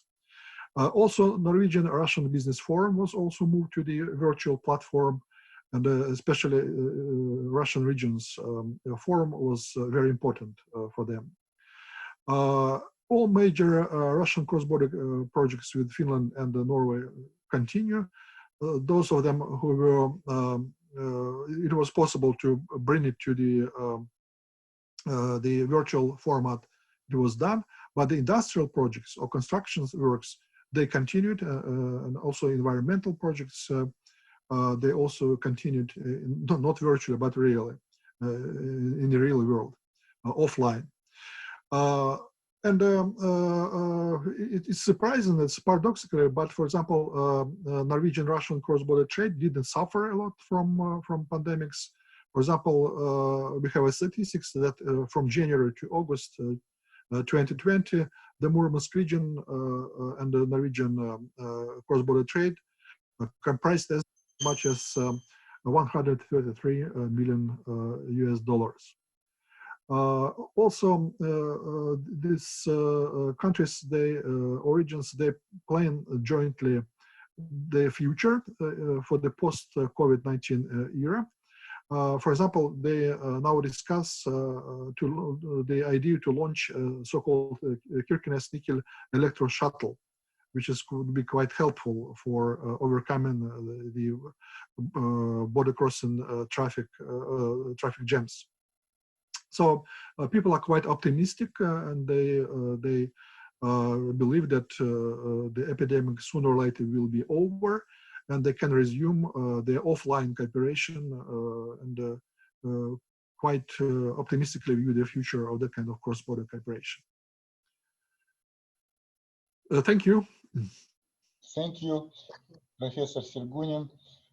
Interesting to know about the virtual online cooperation, border cooperation, the case, interesting new case under the impact of COVID-19 pandemic.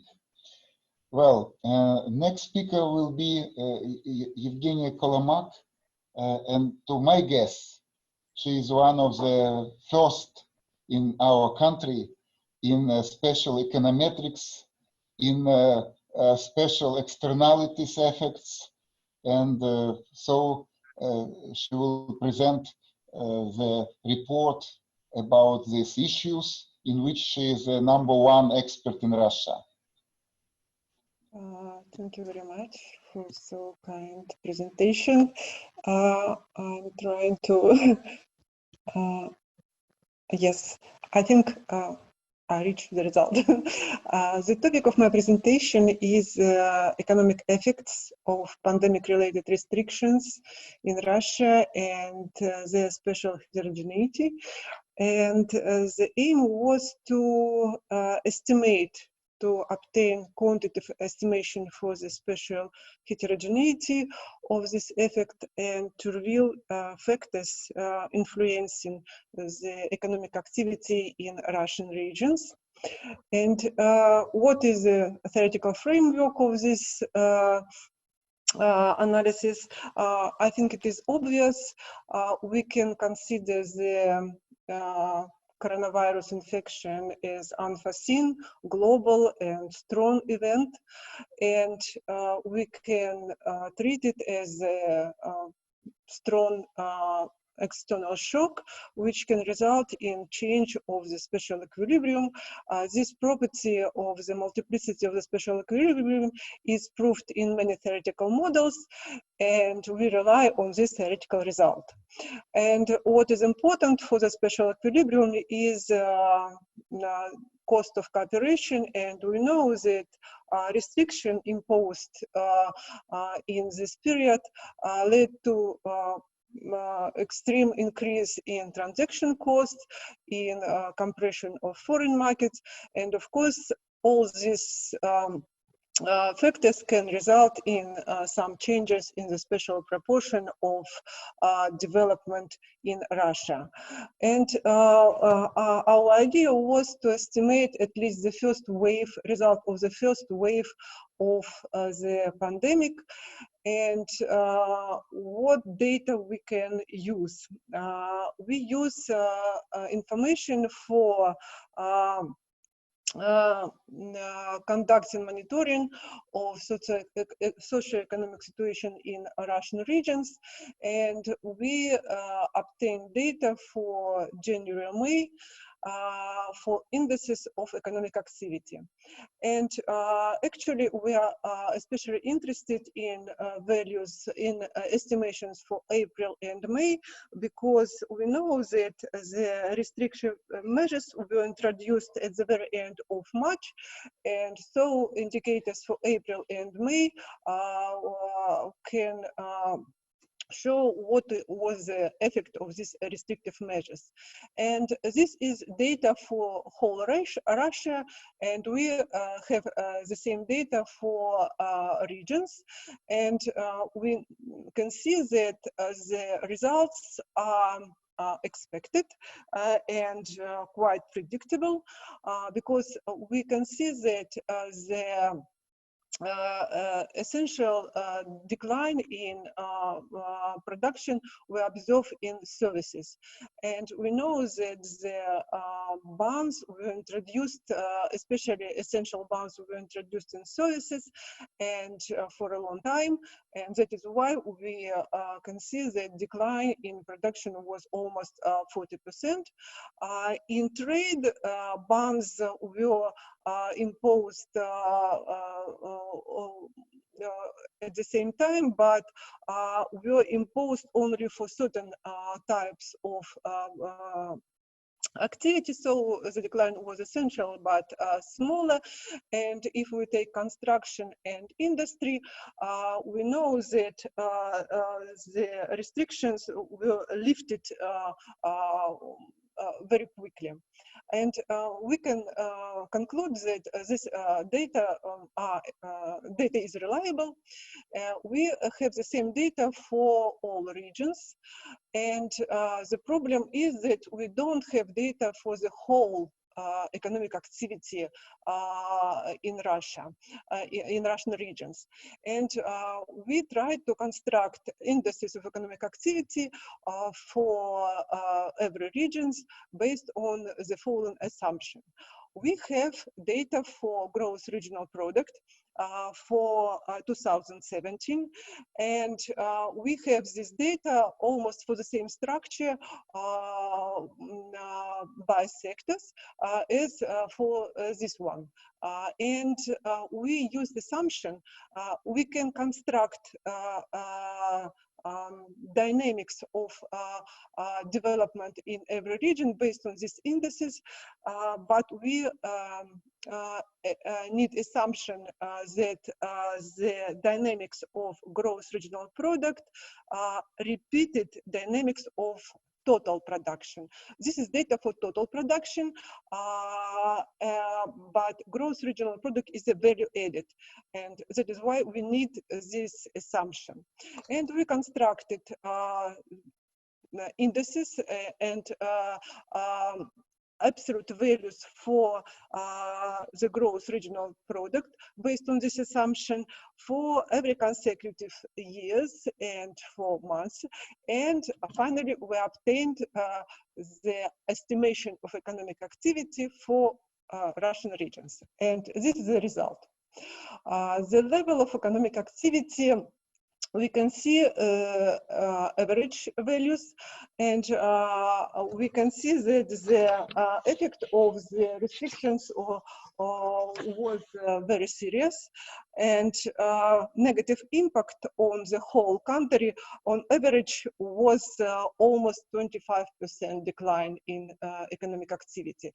But the effect was very heterogeneous. We can see that minimum estimation of the minimum decline is almost 55%. Minimum level is 44% ratio to February-March. And we can see that several regions demonstrated even growth. And the next table shows the distribution, shows best and worst, the worst regions. And if we look at the list of these regions, they include regions of different economic level of economic activity, of different structure, of different urbanization level. And so we need to reveal factors which determined these fluctuations. And we know that the consequences, special consequences in Russia were discussed, and there were several meetings, several conferences devoted to this issue, and we tried to collect these predictions and to formulate tested hypotheses. The first one is that significant restrictions were imposed primarily on services and leisure activities, and that is why we probably can observe higher, more essential decrease in economic activity in regions where urban economy is presented in a higher degree. The second assumption is dealing with small business, and we know that small business is involved in leisure and service higher than the big corporations, and that is why we assume that small and medium-sized enterprises is factor which determined a higher decline in economic activity in regions. The next hypothesis is about taken from the history of Russia, from post-Soviet history of Russia. We know that in past crises, more dynamic, more successful regions demonstrated the high decline and the reduction in economic activity because they rely more on market mechanism and are less dependent on government support, and the prediction was that big and more successful economies can demonstrate more strong decrease in economic activity during this crisis. And finally, we know that the coronavirus coincides with the oil crisis, and there was a breakdown of negotiation with OPEC countries almost in the same time, and that is why we observed essential fluctuation at oil market. This is a factor which determined to great extent the Russian economy. And another factor is that the whole global demand for raw materials and energy decreased due to decrease in the whole economic activity, in the global economic activity. That is why we expected that regions which are connected with resource economy could demonstrate a more essential reduction in production. These are tested hypotheses, and to test this hypothesis, we estimated the following regression. The dependent variable was our constructed index of economic activity, and independent variables are a share of urban population in region, and we expected that the sign of the coefficient is negative. The next independent variable is share of region in total gross value added. The latest data for this indicator is for 2017, and this is a proxy of the size of regional economy and we expect that the sign, that the influence will be negative.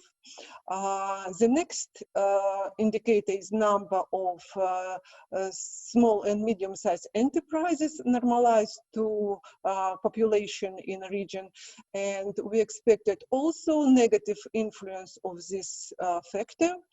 And finally, we introduce the share of region in total production of the extracting industry, also for 2017, because this is the latest data. We don't have data for 2020, and this is also proxy of the involvement of a region in the resource economy. And what was this is a cross-sectional regression, and we have data for 83 regions, and the results were to some extent unexpected, because only size of economy confirmed the assumed influence. Share of urban population is a significant and positive factor, and of course we need to explain this result. The explanation is the following. Urban economy, of course, there is a high level of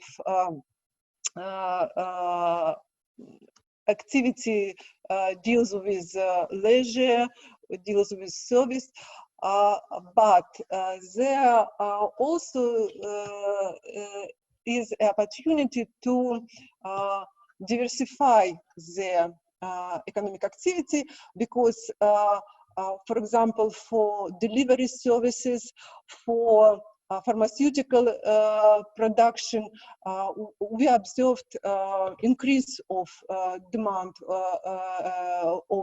for these activities, and due to flexibility, due to some diversification of economic activity, urban economy is a positive factor supporting of the whole economic activity in a region.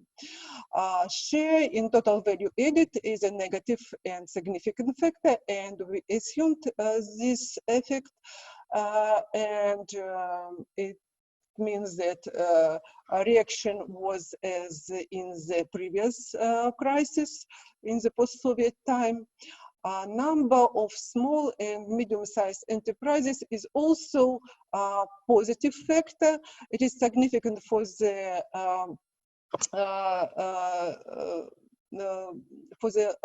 20% of risk. However, we can treat it as a significant factor, and also we need some explanation of this effect, and explanation is the following. We think that a small and medium-sized business is also rather flexible, and due to some creativity, due to flexibility, this part of economic activity to some extent supported the whole regional economy. And share in production of extracting industry also is a positive and significant factor, while we expected a negative influence. Probably it is due to some delay in the influence of the global market. Probably it is due to the fact that the agreement on the oil and raw materials are long-term, and that is why in this short period we didn't observe negative effect of the global market on or global demand on raw materials and oil. And finally, we also need to answer the question, do we observe convergence or divergence due to restriction imposed in the coronavirus period? And we can see that we do not observe convergence. Despite the fact that in our regression we have the negative effect of the total size of economy, but this effect was compensated by other factors such as urban economy, such as resource economy, such as small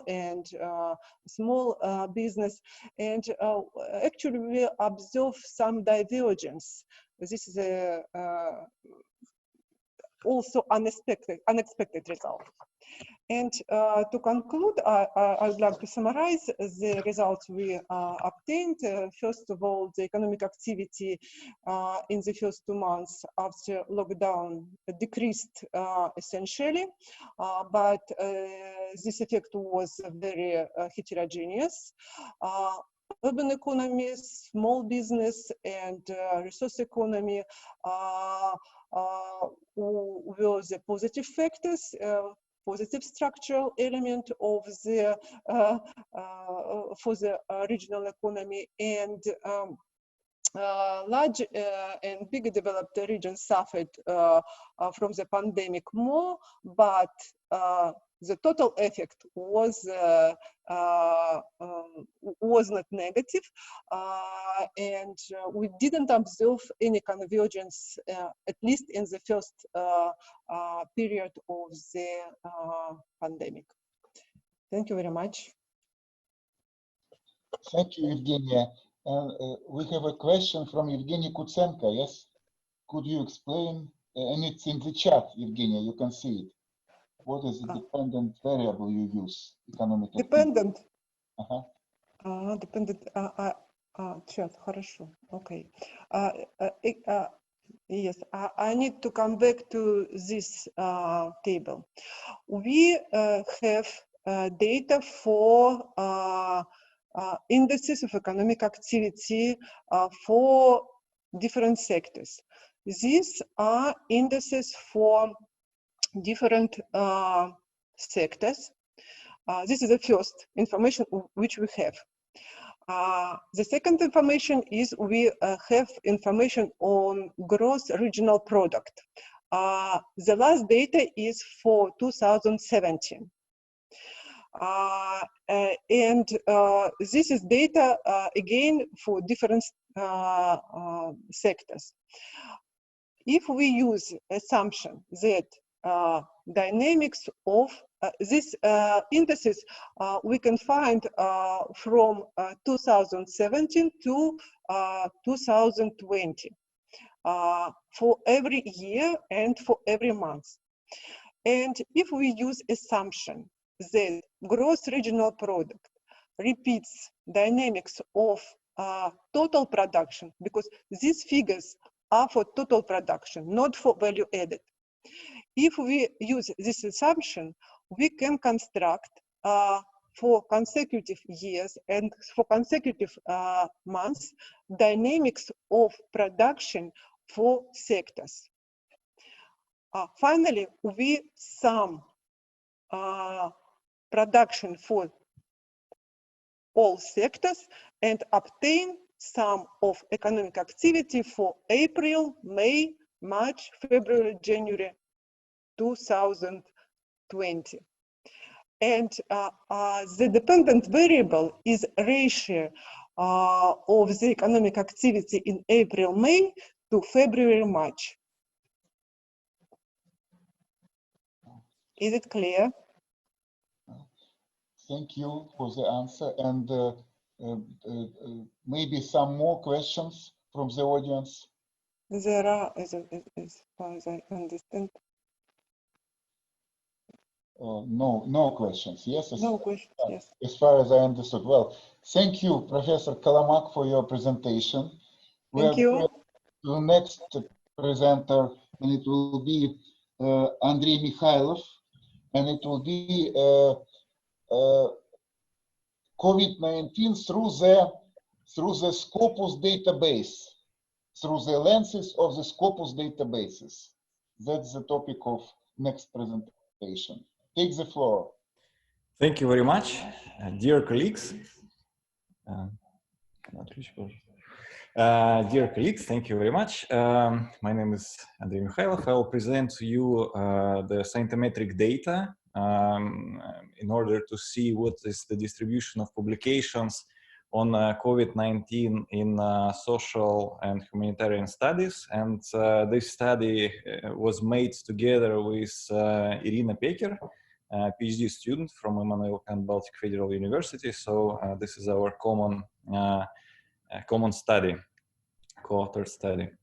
At the beginning, I would like to say that scientometric data and scientometric methodology is fully integrated into economic geography studies nowadays. Especially, this is the method and the data widely used for the geography of knowledge and the geography of innovation. And I would like to show you some of the studies we have already published and some of the studies we have already made previously. And what was the logic and what was the idea behind our current study that the preliminary results we would like to present at this conference is that the pandemic COVID-19 has united different disciplines under the similar topic, the topic of pandemic, and it united not only the disciplines related to medicine and health, but also it related other sciences, what we have already discussed throughout the day today, that it united the geographers, the economists, the sociologists, and other studies. And we would like to make the sort of big data analysis in order to see what are these topics and what relates the researchers doing their research in different disciplines. What was done and what was the methodology of our study? At first, we took two databases. One is the Scopus database, one of the largest databases in the world, and another database was used as e-library, the database for Russian science. So we have formulated the request to these databases using the COVID-19 in different forms. Of course, it can be different terms used. It's COVID, coronavirus, SARS, etc. So all the terms that are used with relates to the COVID-19. We have formulated the the results of these publications using the advanced search in these databases. We used several filters to differentiate the publications by the year, because we had a look only at the publications made in 2020 and by the subject of these publications, and exported these publications to a specific resources such as VOS-Viewer and Tuxedo. So the basic data, the input that we had, is that we have also identified the countries that are leaders in these publications in the global research landscape. And of course, most of the publications naturally come to medicine and health sciences. This is, of course, this is what was expected previously. But we see that indeed in many disciplines, the COVID-19 had an impact, and it is reflected in many disciplines, and quite many publications are already published, nearly 80,000 publications, and even per day, there were 300 publications added per day. And that's why we tried for this presentation also, we tried to update as late as possible our data. So we updated on the 19th of November in order to have the latest data to present to you today. For the purpose of this study, we have limited our distribution. We have limited our sample only to publications made in social sciences and the humanities. And this is what we found. In law, people are studying the pandemic emergency, the human rights, the violence, domestic violence. People are studying cybersecurity, and also the taxation of companies that got bankrupt, and so the people were trying to get the money back and to get the support from the government. The social sciences, sociology in particular, they were studying the social work, they were studying the social media, human rights, also the inequality of that was found also, the lockdown, the public opinion, the education, of course, was widely studied. In psychology, these are the factors of mental health, anxiety, depression, and all the things that are related to the pandemic, to the lockdown, to self-isolation that we had to do, and also to the everlasting topic of communication between parents and child, which we see also in the classical works of in the classical Russian literature as well. In the studies of earth sciences and energy, we see people are indicating the change in climate, change in the air pollution. You also saw this information in the news, that indeed the quality of the air was improving, the quality of the water is improving, but at the same time we see that there is the strong pressure on electricity, on other supplies, and there is an increased demand in renewable energies. These discussions are taking place. In business and management, we see that there is indeed a lot of discussion about the crisis management, about the tourism industry that was that got the highest impact because of this pandemic. We see the discussion about the value chains, how they changed, how were they affected, because some of the services that could switch to digital, they could better survive, but the other ones, some elements of the supply chain, they were much more affected. And of course, the management studies were highly focused on the people losing their jobs. In the economics, of course, some specific issues were studied also, such as unemployment, about the crisis and fiscal policy, about the, so to say, gray economy or hidden economy, also about the poverty and stock markets. These were the subjects that were the specific areas, the specific subjects that were discussed. In the humanities, we see there is a strong discussion about the ethics, about the ethics in clinical sciences, in medical health, and in general in healthcare. We see the discussion about the vaccination, about the nationalism, about the solidarity. So these are the also specific topics, but also they are all related to the COVID and the pandemic. In the philosophy, we see a lot of discussion about the clinical ethics, about the bioethics, about the healthcare system in general, and including the questions about the freedom of movement, etc.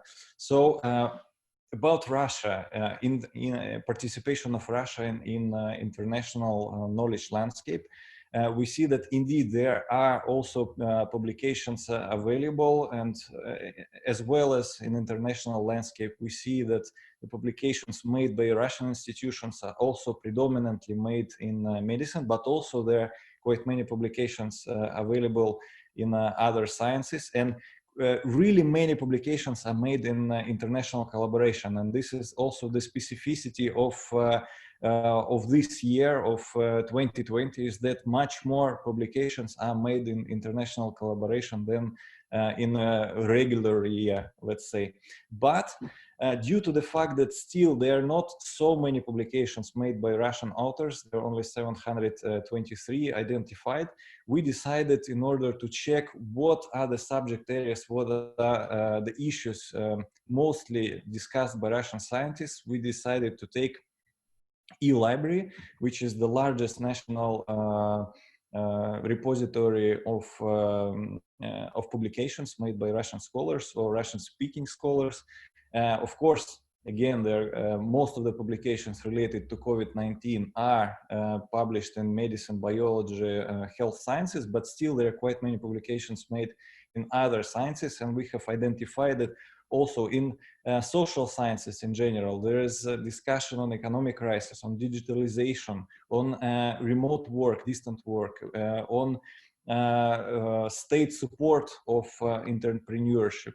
We see that studies on the geography and regional economics, they also discussing the economic crisis, trade, the subsidies of the government.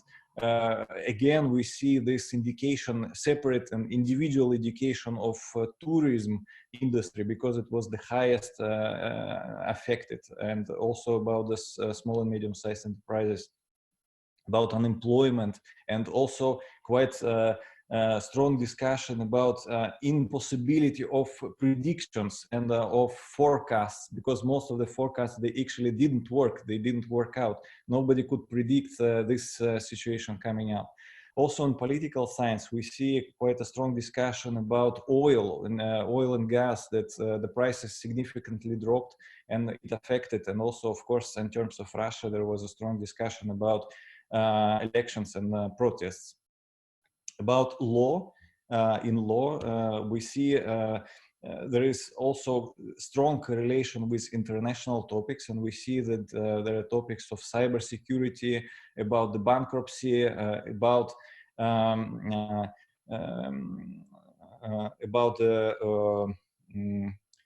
the documents of made with regard to to the deals, because they're especially to the travel industry, because there are different lawsuits, etc. People wanted to get their money back. In humanities, people are also discussing similar topics that are available on the international agenda. People are discussing social media, they're discussing bioethics, they are discussing lockdown, and in general the pandemic. In philosophy, people are we see a strong correlation with international science. People are discussing digitalization, they're discussing the issues of interrelation between a human and the computer. And now we are also basically interacting with the computer, knowing that you are behind your own laptops, and you're hearing me, you're seeing me. But of course, myself, I'm just talking to the computer, to the screen. and we see that there are quite many regions involved in this discussion in Russia. So these are not only some major cities in the country, but also the regions that are far from the central part of the country. They are still involved in this very topical, very prominent discussions. And there are several key conclusions. Of course, these are preliminary conclusions, but still they are very important, I believe. That first of all, we see a very strong interdisciplinary or multidisciplinarity in the world of science, and this had never been before. And now we are able to communicate and we are able to understand other disciplines and to establish collaborations with researchers from other fields, because we have found a topic that is of interest to everyone, to any specialist and any researcher. The second very interesting conclusion that we have found is that we found that probably for the once, and we see a strong correlation between the topics made by Russian scientists in social sciences and humanities with the ones that are available as the global trend. Because usually, and you can see it by yourself if you go for example, to Scopus or any other international database, and if you sort the publications by keywords, you will see that usually there was a strong discrepancy, there was a strong difference between the keywords that were used by Russian scholars and the topics basically that were discussed by Russian scholars and the keywords and topics that were discussed by international scientific community. And now we see that there's very strong correlation, and there's a strong correlation not only in publications that are directed to international audience, not only in publications that are indexed in international databases, for example in Scopus, but also in publications that are published in local journals and are indexed in, for instance, in e-library.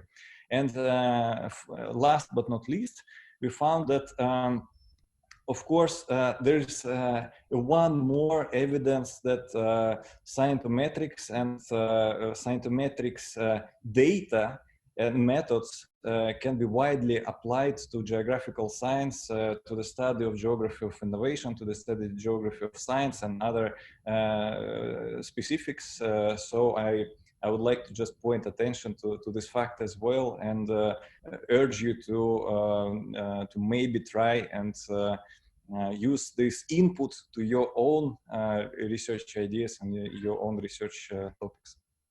Thank you very much, colleagues. Please, if you have any questions. Yes, general statement first. Andrej, thank you for your excellent presentation. And my understanding is that it's maybe one of the best. Sorry, colleagues, for them. I cannot hear anyone. Can you please? Okay, I can repeat.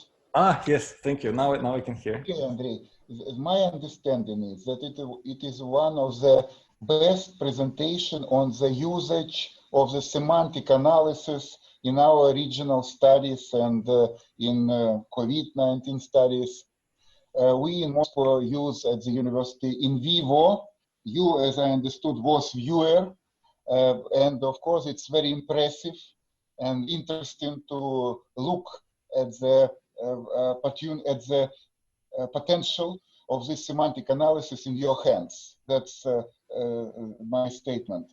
And then, on the other hand, I'm disappointed, of course, with the conclusions, because they're so generalized and about nothing. After such a brilliant analysis, semantic analysis of scientific literature by Scopus and e-library basis on COVID, and not only such a general and generalized conclusions. That's it's a pity. It's really a pity.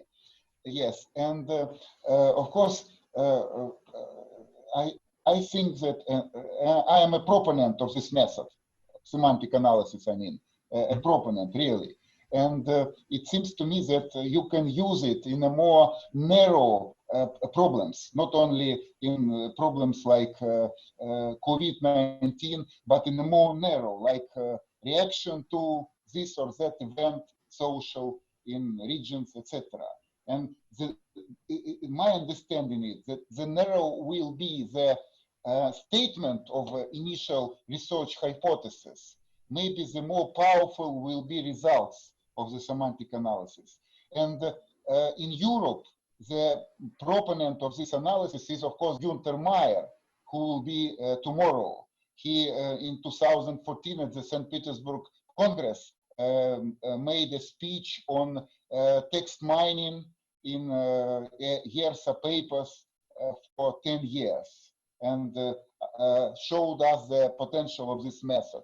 So you can maybe communicate with him, because in Europe he was one of the best using this method. Well, thanks again. And what about the questions from the audience? I would just like to add, if you don't mind, is that indeed we actually wanted to make, and good that you noticed, we wanted to make a very general questions, very general conclusions, so that they would be of interest to everyone. But indeed, as you mentioned, there are very specific and very interesting outcomes of this analysis, and that's why we are very much looking forward that probably there will be some publications available, some options to publish research output of these presentations, and of course there will already put some very specific and narrow conclusions related to the geographical aspects of this analysis. Please, any questions? Just by the way, short questions. Andrej, please take. By the way, did you mention, I mean all colleagues, a sudden and unexpected effect of coronavirus pandemic that allowed provincial researchers participate wider in online conferences? This conference is also an example. Because they do not need to come to Moscow or St. Petersburg and so on. Provincialization of participation, of scientific work and participation, is also a geographical effect to my mind. Would you agree or not? Yes, yes, indeed. Thank you very much. And indeed, as you mentioned, even in an example of current conference and our particular participation in this conference, but also we have found indeed that there is the share of publications of Russian scholars participating in international cooperation and co-authorship of international research. It increased in 2020. So indeed, there are not only negative effects, there are also some positive ones, indeed. And may I have just a short question? Andrej, thank you for the very interesting presentation. I saw that there was a specific mention in big letters of United States and of America of two words in the political section of your Russian part of the presentation. This is obviously because of the specific way of thinking of Russian political scientists. But did you observe any same like tracks, any same linkages in other fields? No, not in particular. So indeed, one of the strongest indication of other countries and United States in particular, it was in political sciences, and mostly because in this section it was not only elections, but it was also quite a wide discussion on the methods of supporting entrepreneurs and supporting general public and supporting businesses. So people were also considering what was done in other countries, how was the support organized in other countries, and how was it done in Russia. So, but indeed, all these figures are indeed quite interesting. But it's really interesting that Russian scientists think that United States are an appropriate example of the management of such things, but not, for example, Germany, France, or some other cases that are much closer to Russian ordinary reality. Indeed, yes, indeed. Yes, if no questions, let's go to the next presenter. It's Anna Anisimova, and it's on the metrics of COVID-19. Please, Anna, take the floor. Hi, everyone. Give me a minute to share my presentation.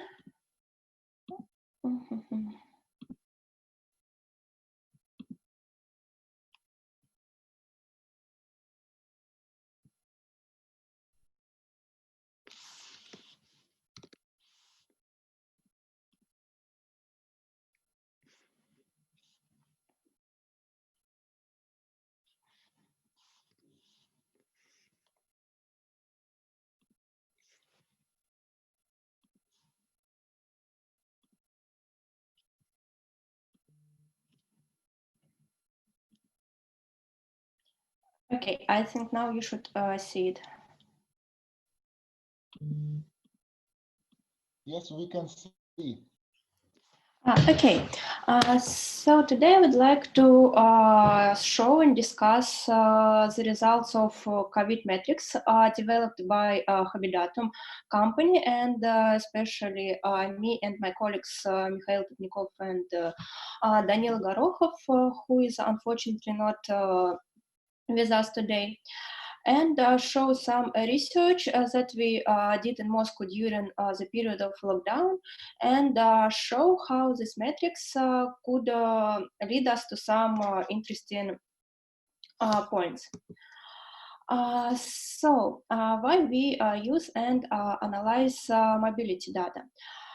This can help us to understand how cities respond to different changes and impacts of pandemic restrictions.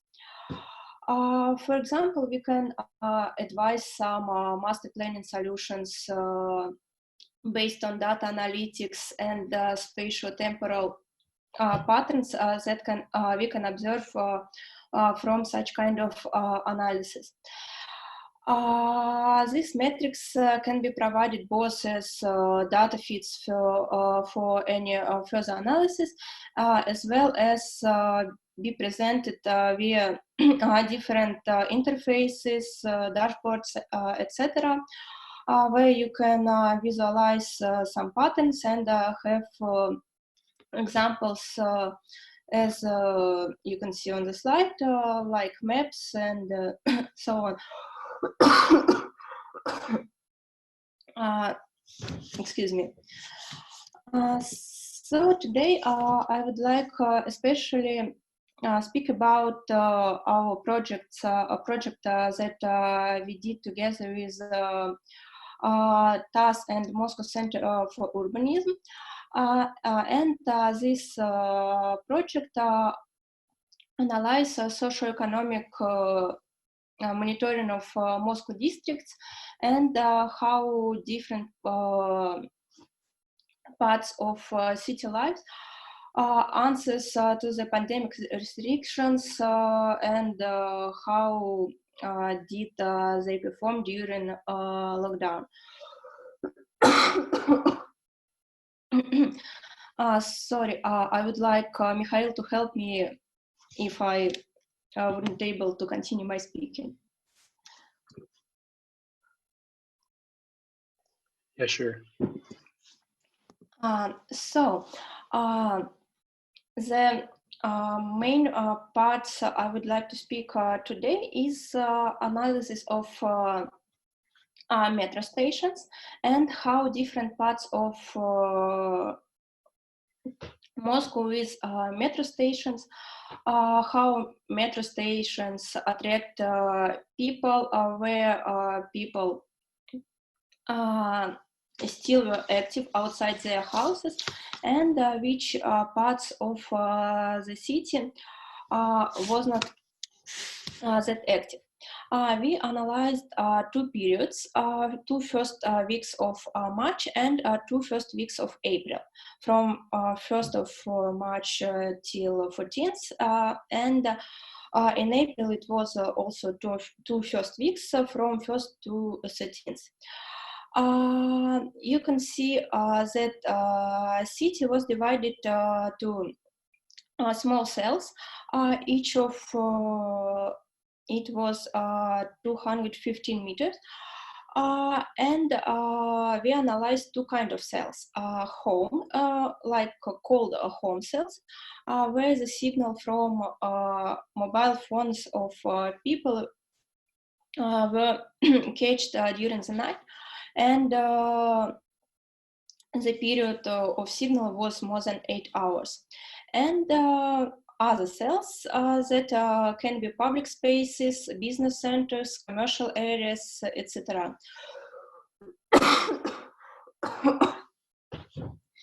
The main results were like this. Activity on the third transport ring has dropped significantly.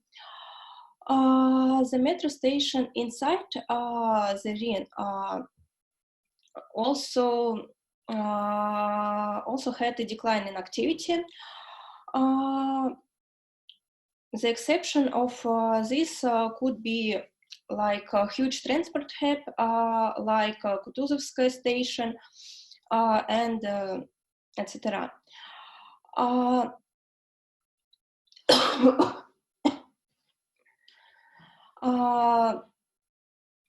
The metro station outside the third transport ring have become local centers for the districts. The reason for this was that around that metro stations are not only the way of commuting from one place to another, but also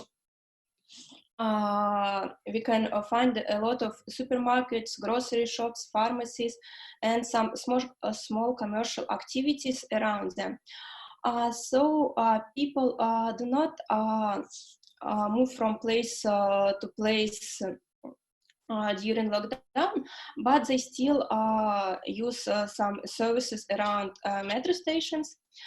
So the activity around that areas was at the same level as before lockdown.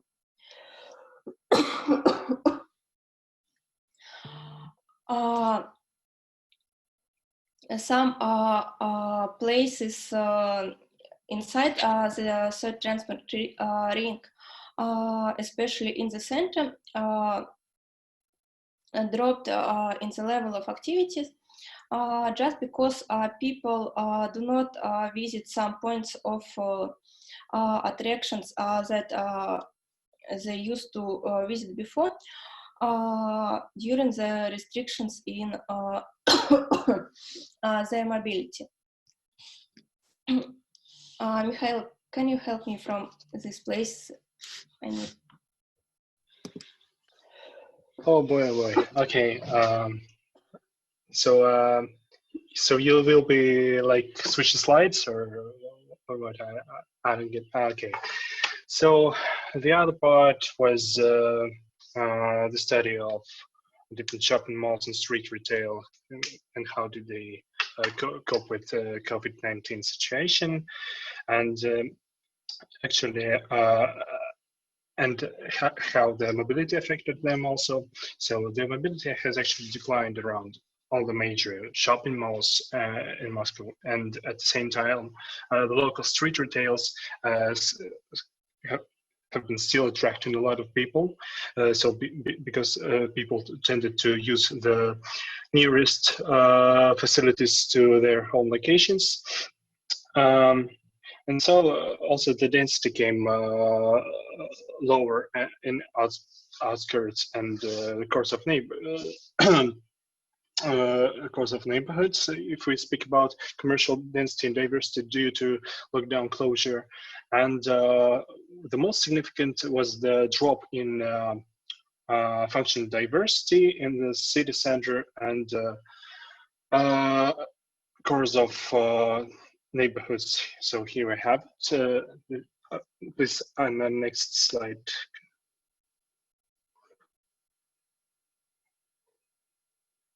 The next one. Yeah. So here is the map which shows on the left the decline in commercial diversity, so the number of unique retail functions their difference. And the map on the right shows how much the density has dropped between the pre-lockdown and under lockdown time. Well, so shall we continue? Next slide, please. Yeah. As for concentrations of people in green zones, it has kind of became higher because people still needed to have a recreation. But this thing is kind of a thing of decentralization, because again people tended to use more local parks than like central ones because of transportation restrictions in our city. Also, it's significant that the number of activity and around Moscow and the other regions has increased a lot. Next slide. So I mean, so that's basically it, I guess. You can read this research at TASS agency if you just Google it, and you can find an interactive maps there, some articles which we were preparing for with TASS and Moscow Urbanism Center. And we are free to answer your questions. You're welcome. Thank you. Yes, please pose your questions, dear colleagues, friends and comrades. Well, guys, thank you for a wonderful presentation, as always in Habidatum. I have just a short question. You mentioned, I think it was Anna, that even when the metro was almost suspended, the main nodes of activity that are concentrated around the metro station were active, but the ratio of activity declined. My question is about how sharply it declined, and is this the only possible answer for us to kind of diverse our understanding of these central places around metro station? What part of the centrality is generated by the flow that comes through the station? What part of the centrality is the centrality itself? Of the local objects that are concentrated within this flow? So for the first part, as for decline of activity, yes, it was a significant drop, and then steady but slow,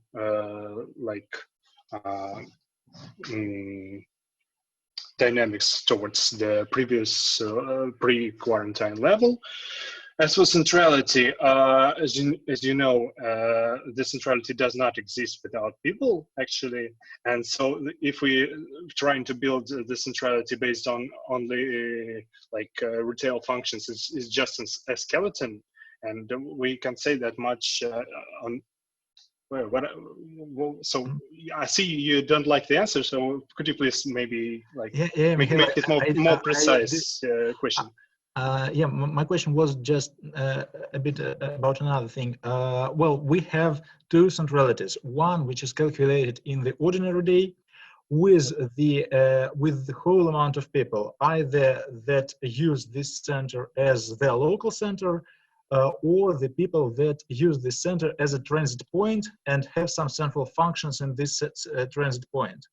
And when the pandemic came, all the transit people appeared to use only their local centers. So my question is how this centrality was rebalanced within the pandemic time. Well, we understand that the metro station dropped down, that the central areas, the biggest centers of the city have dropped down. but did the local center rise? Maybe did the metro, the centers that are allocated within metro stations drop not so sharply, or some other? Yeah, the short answer is yes. They like the cores of neighborhoods which are not that close to metro station has risen actually. So that's basically kind of a short answer. But as the activity has risen, so did the centralities. Okay, thank you. Any more questions, dear colleagues? Well, if not, I have one general suggestion to the authors. The title of your presentation is, of course, very broad and imprecise. And the expectations are very different according to the title.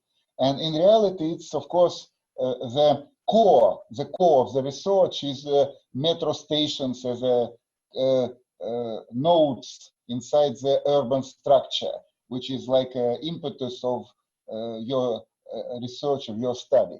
And it's my suggestion for the future, maybe it should be mentioned in direct way, not in your presentation, but in direct way from the very beginning in the title, to understand that it's not like imprecise location risk metrics, but concrete subject of research in this and this. That's like a suggestion, just suggestion. Any more questions? Well, let's go to the last but not least presenter, the person with many talents and many competencies, very famous in with his expertises in oil and gas market, in Russian-Norwegian cooperation, in foreign trade.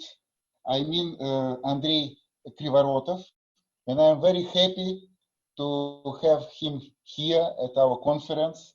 Please, Andrej, take the floor. Thank you. Thank you very much, Alexander Nikolaevich. Thank you for you and your colleagues for inviting me to your brilliant conference. I wish I had a better chance to be present today or tomorrow, but you know, as a staff lecturer of Moscow State Institute of International Relations, I was lecturing today. I will be lecturing tomorrow, but I will do my best to take as much of your conference as possible. I was very happy to react. I am not a geographer. I'm an economist and a lawyer, but by my two educations. But indeed, this is a type of conference which absolutely is relevant for any area of research. Maybe some of the points I'm going to make are please forgive me for not being a geographer. I will be talking more about economy and politics, which is closer to my area of interest, but I think that it still should fit quite well into your topic, because indeed the COVID pandemic has hit altogether. It has had a very major impact, not just on specific regions and specific industries of the global economy, but on essentially everyone. And I will concentrate on two major dimensions, which are, I think, not that reflected in the rest of the program, namely on the general impact on the reshuffling of international relations done by the COVID pandemic, and on the shake-up of the global oil and gas markets. I hope that my presentation may be not very much in line with all others, but would hopefully complement them by setting a more international focus on what is essentially going on. One more short disclaimer. Sorry, I'm not a politologist at all. I hate politologists because I think it's not a real area of research. but I will have to touch upon a number of major issues. Please believe me, that's not for the sake of saying blah, blah, blah, but because really the changes we are facing are so immense and so immediate that they need a kind of very large scale approach. This being said, let me turn down to my presentation. I will try not to take too much of your time, but I will be more than happy to answer some of your questions, if any. First, let me try and switch on my screen. If everything goes all right, you are now supposed to see the title page of my slide. Do you see it? Yes, we can see, Andrej. Good. Sorry, Alexander, I have to beg your pardon. I saw in the last moment that most of the speakers were Russian, so I done the bulk of my presentation in Russian, and I translated my other slides from English into Russian. So the presentation is, but maybe to balance, because I see that also Peter Scholz, whom I love so much, is also with us. Maybe I will let the Russian presentation be here, but I will comment in English, if you don't mind. Alexander Nikolaevich, what's your opinion? Yes, it's excellent. Go ahead, Andrej. Great, thank you. I took this picture on the front page because it's definitely very good illustrating the type of problems we are going to discuss. So I'll try to sum up some of the key new trends we have seen in 2020, which have reversed much of the global development of the last 2 or even 3 decades. There is the reappearance of nation state is maybe one of the most visible ones. And it is very astounding indeed, because maybe we have not been in a situation like that ever since the end of World War II, whereby there would be one single calamity hitting hundreds of people all over the globe, essentially killing millions of people all over the globe, essentially changing our national, traditional lifestyles, our traditional viewpoints, essentially posing every human life in the globe with a direct existential threat. Again, I think the humankind has not seen a single threat of this scope ever since 1945. And it is noteworthy that in 1945, the humankind was split essentially into 2 global scale coalitions fighting a war against each other. Nowadays, the whole of humankind is waging essentially the same war against a common enemy, which is not human, which is a microscopic, merciless killer. And it is absolutely astonishing and very depressing for myself, I'm speaking on my personal behalf, that we do not see a coalition of the humankind versus this enemy. We see essentially each and every country, and in big countries very often like United States or Russia, we say each and every region fighting its own war.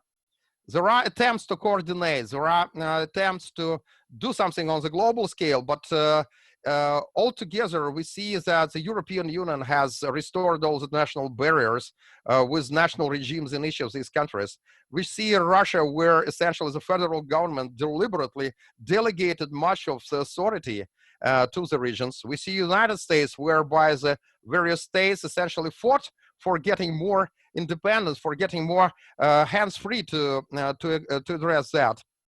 And altogether, and we see the international organizations like World Health Organization losing much of their authority, much of their respect for the sake of not being able to fight this common threat. We see various vaccines essentially competing against each other instead of complementing each other in the market. And that's essentially a very important, and for me, a very negative trend. It's and in any case, whether it's positive or negative, it's a challenge to the traditional global politics we have seen, and to the traditional lifestyles we have been used to ever since the breakup of the Soviet Union. So I think that the main trend of the coming years would be a fight among all those national states who will try to continue operating more actively, also on the international arena, even after this COVID is done with, if it is done with, if we manage to combat the pandemic. And on the one hand, and on the other hand, we'll see very major forces who will try to fight back the traditional old life we have been used to. We used to enjoy actually this life, whereby you could travel around the globe to enter for an international conference, or to go to vacations, or you could feel free to go outside of your own house, actually. That's what we all have been deprived for. And indeed, there are strong forces who would try to restore this order. And that will be the main, maybe the main idea of the upcoming world's politics, economy, and whatever. And it will essentially shape the global geography, to put it like that as well, because we have seen that the economics global space have become much more heterogeneous. Not just economic space, but the global humanitarian space and the global political space. It's much more fragmented now than it used to be. Another trend, which is very much in line with the first one, is that we have seen a major deterioration in US-China relations for a very clear reasons, indeed, because their interests are so much different. They have been hit by the COVID so differently, and last but not the least, the U.S.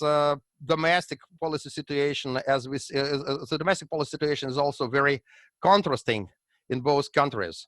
The COVID infection has actually helped, among other reasons, to essentially split the American society. So American government, whoever is the new American president, he will have to demonstrate being the ability to fight for his national interests.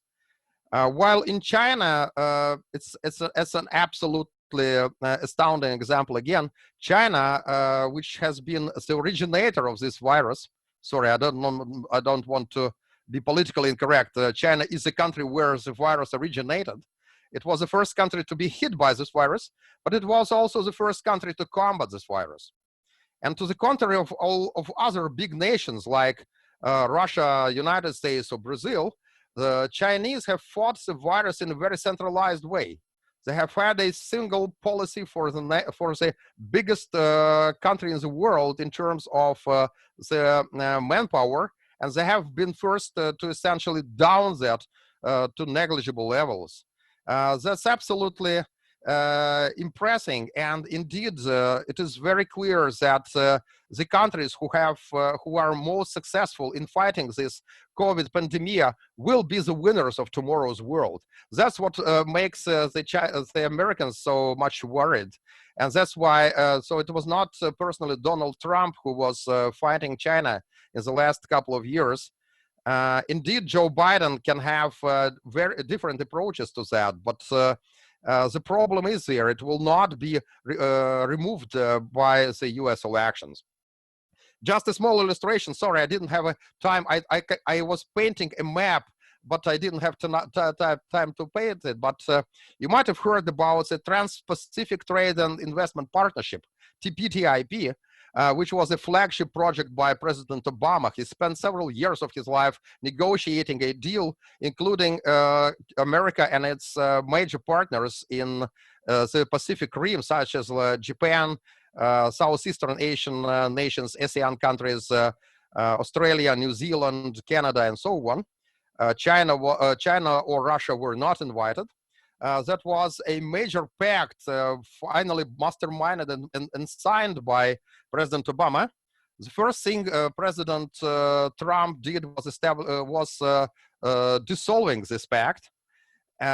And last week we heard that under the ASEAN foreign ministers meeting, they signed an agreement establishing a free trade zone among ASEAN, China, and notably Australia, Japan, and South Korea.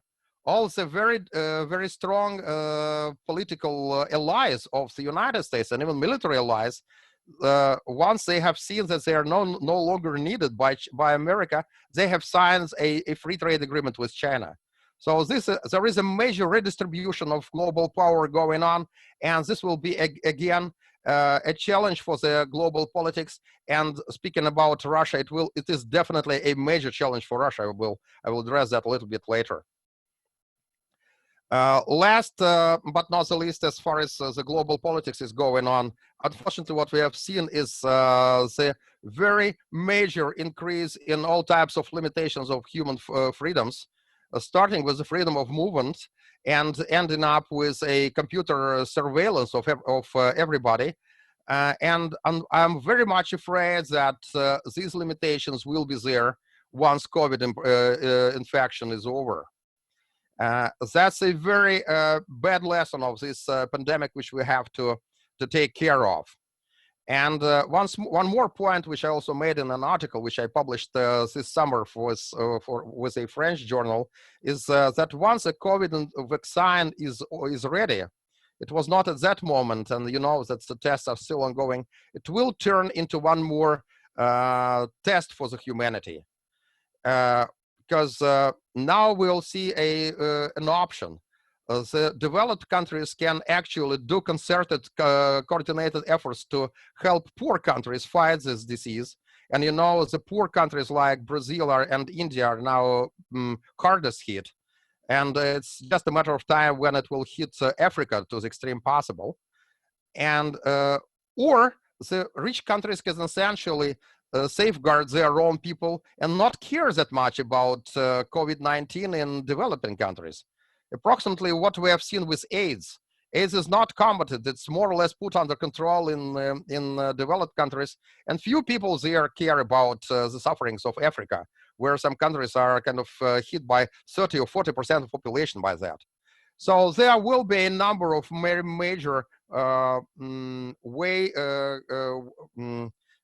changes and options for the humankind to take in the upcoming years. And sorry, I was preparing. I sent two types of abstracts to the organizers, and they said, "Why don't you talk about both topics?" So a few words about petroleum. Alexander, if you can give me a couple of minutes more. Sure, Andrei. Thank you. Petroleum, oil and gas industry, which is the backbone of the Russian national economy, was double hit this year. I'm talking about that not because I work for oil and gas industry for many years, but indeed because it's so important for our country today and tomorrow. So oil and gas was subject to two simultaneous troubles, which coincided in times. That's why I've called that perfect storm. On the one hand, we had COVID-19 cutting down the global demand for oil and gas. And on the other hand, we had this subjunctive issue of price war, which was essentially, to put it out loud, it was unleashed by some of the Russian authorities as well, which has dropped the oil prices even further down, so that on one day the oil price was minus $37 per barrel in the U.S. market. Indeed, the actual prices were higher, but this coincidence of two major effects, one of them directly generated by the COVID, was a very hard blow for the industry worldwide. This is a picture given by Rystad Energy, a very famous Norwegian company, one of the best analysts worldwide in terms of global oil and gas markets. They had a webinar just a few days ago. With their permission, I took this picture. This is the impact which the COVID infection and the limited mobility had on the oil and gas market. Because you should understand that the key users of petroleum products worldwide are the motor industry, followed by the aircraft industry, airlines, and position number 3 is shared between the maritime shipping, the commercial merchant shipping, and the global energy industry, power industry. So indeed, the limitations on human movements have had delivered an enormous blow on the demand, which is absolutely unparalleled in the history of the past few decades. The demand dropped by something like 30% within 1 year. As you see, this red line is essentially where we are right now. The rest is projection. There are various opinions about that. Rustad says that if OPEC plus deal is withheld, and if the global economy recovers the way it is doing now, then the market will be rebalanced somewhere by the end of 2021, by the end of next year, with the prices going a bit higher from the level where they are now. By, for example, the Energy Information Administration of the United States have given their projection just last week, saying that they do not expect the market to rebalance until 2023 at the earliest. Dear Russian compatriots, we have to be used to living under a much worsened market for the few years ahead. This is just an illustration how the Russian industry was hit by that. Our domestic production of oil and gas has fallen by something like 10%. And as you might see from this graph, in the first 9 months of this year, and actually these are the latest available data which were released by the Russian customs services just 10 days ago. So in the first 9 months, the Russian exports altogether fell by 22.5% in terms of value, while the crude oil exports fell by more than 40%. Most of fuels, all of fuels have fallen, and pipeline gas fall by by about 1/2 in terms of value. And indeed, there has been a very major blow, not on just Russian industry as such, but indeed also on the opportunities for the government to react, to support the economy, because the key kind of milking cow of our national economy has been failing. And as I said, we cannot expect a rebalancing of at least of the oil market for at least 1 year, according to most projections. But one more effect, which is more long-ranging, is indeed the changes in the global environmental conditions, which have spurred the discussions about low carbon economy and about the energy transition. These are two pictures of Europe of NO2 contains. That was how it all changed from early January till mid-March, when the movement restrictions were introduced.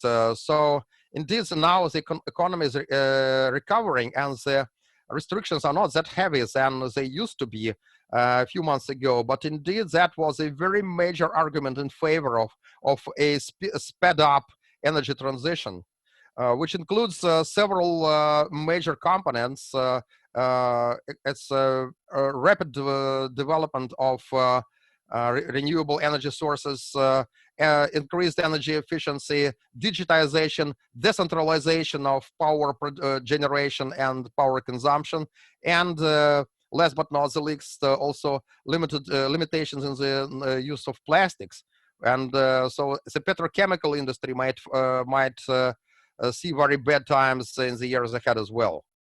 We have seen very major effects done now by EU, China, and the United States. In the United States, it's a little bit hanging in the air because Donald Trump, as you know, has moved America from the Paris Agreement, and he was very much in favor of increasing the domestic incremental production of petroleum in the United States, because these are the states which are pro-Trump, essentially. So I will be cautious if Joe Biden exceeds as the next president on January 20th. There will be a major game change on behalf of the United States. And you see, EU and United States, if Biden becomes the president and he does what he has promised, will spend approximately $3 trillion worth of public investments only in the next years to overhaul their energy industry, which is definitely a very major change worldwide. That's one of the scenarios which is done by the proponents. I will not get into much detail, but in practical terms, seen with the view from oil and gas viewpoint, we have seen a milestone development a few years ago. Until recently, all the humankind was talking about the peak oil, a concept proposed by Canadian geologist Hubert back in the 70s. He said that on one brilliant day, the global oil production will peak and then will start falling just for the lack of resources available. And everybody saw that since oil is going to peak and oil demand is going to rise, then there were projections of oil prices rising permanently year by year for many years ahead. Instead, some 3 years ago, experts have started talking about peak oil demand in the way that essentially there will not be that much demand for oil and gas in the years to come because it will be very efficiently replaced by renewable sources, and because the consumption will be much more economically effective than it is now. Here is one of the projections by the same Rystad Energy. You see, by the way, this very characteristic fall in demand in 2020. Indeed, it's very unparalleled, but by all chances, it seems that the demand will not recover globally to the level we had in 2019. And so right now, analysts just disagree whether this peak oil demand will happen around the year 2030, 2035, or 2040. That were the most kind of optimistic projections, optimistic as seen with the eyes of an oil exporting country. Right now, after COVID-19 impact, it is very, very possible that the peak oil demand will occur earlier than that. That's what I'm telling my students in GMO. Guys, be prepared that by the end of your working life, you will be operating under quite different conditions in a absolutely new energy market worldwide than the way I am teaching you right now. So to sum up some of the lessons, because you had this title, Lessons for Russia, and it coincided absolutely with my slide. There are a few bitter lessons which we have to draw. Namely, in line with the humankind being still split, our hopes that Russia could integrate with, for example, the West in fighting the pandemic, they have essentially failed. And we can all even see it in the vaccine business. Russia is promoting its Sputnik V vaccine, which was first ever to be introduced globally. But we see that the West really wants very much to develop its own. They do not want to buy a vaccine from Russia, even if it can save human lives. We see an increasing threat of Russia being squeezed into the global US-China rivalry. And it's absolutely in our national interest to avoid that. But indeed, it will be a very challenging task. Also, in my beloved Arctic, we have seen that Trump administration has projected their global rivalry to China to the Arctic, and Russia, who will be chairing the Arctic Council as of 2021, will have some hard times for sure. We have also seen that other G20 countries have paid a much higher percentage of their GDP to help their citizens and companies. And this is a lesson for us to follow. We will have, if Russia is to survive and to be stronger after this pandemic, much of our economic and social policy has to be revised. And last but not the least, it's now more clear than ever that we cannot rely on the old Russian and Soviet legacy and heritage. We need to modernize in order to meet tomorrow's world, which is much less predictable and which will be much more reflective to any innovations than the world we used to live in even in the beginning of this year. Thank you very much indeed. Thank you, Andrej, for your global perspective and oil and gas perspective on the COVID-19 impact. And you definitely have added to the whole picture of the impact of the COVID-19 with your presentation. Dear audience, please, your questions to Andrej.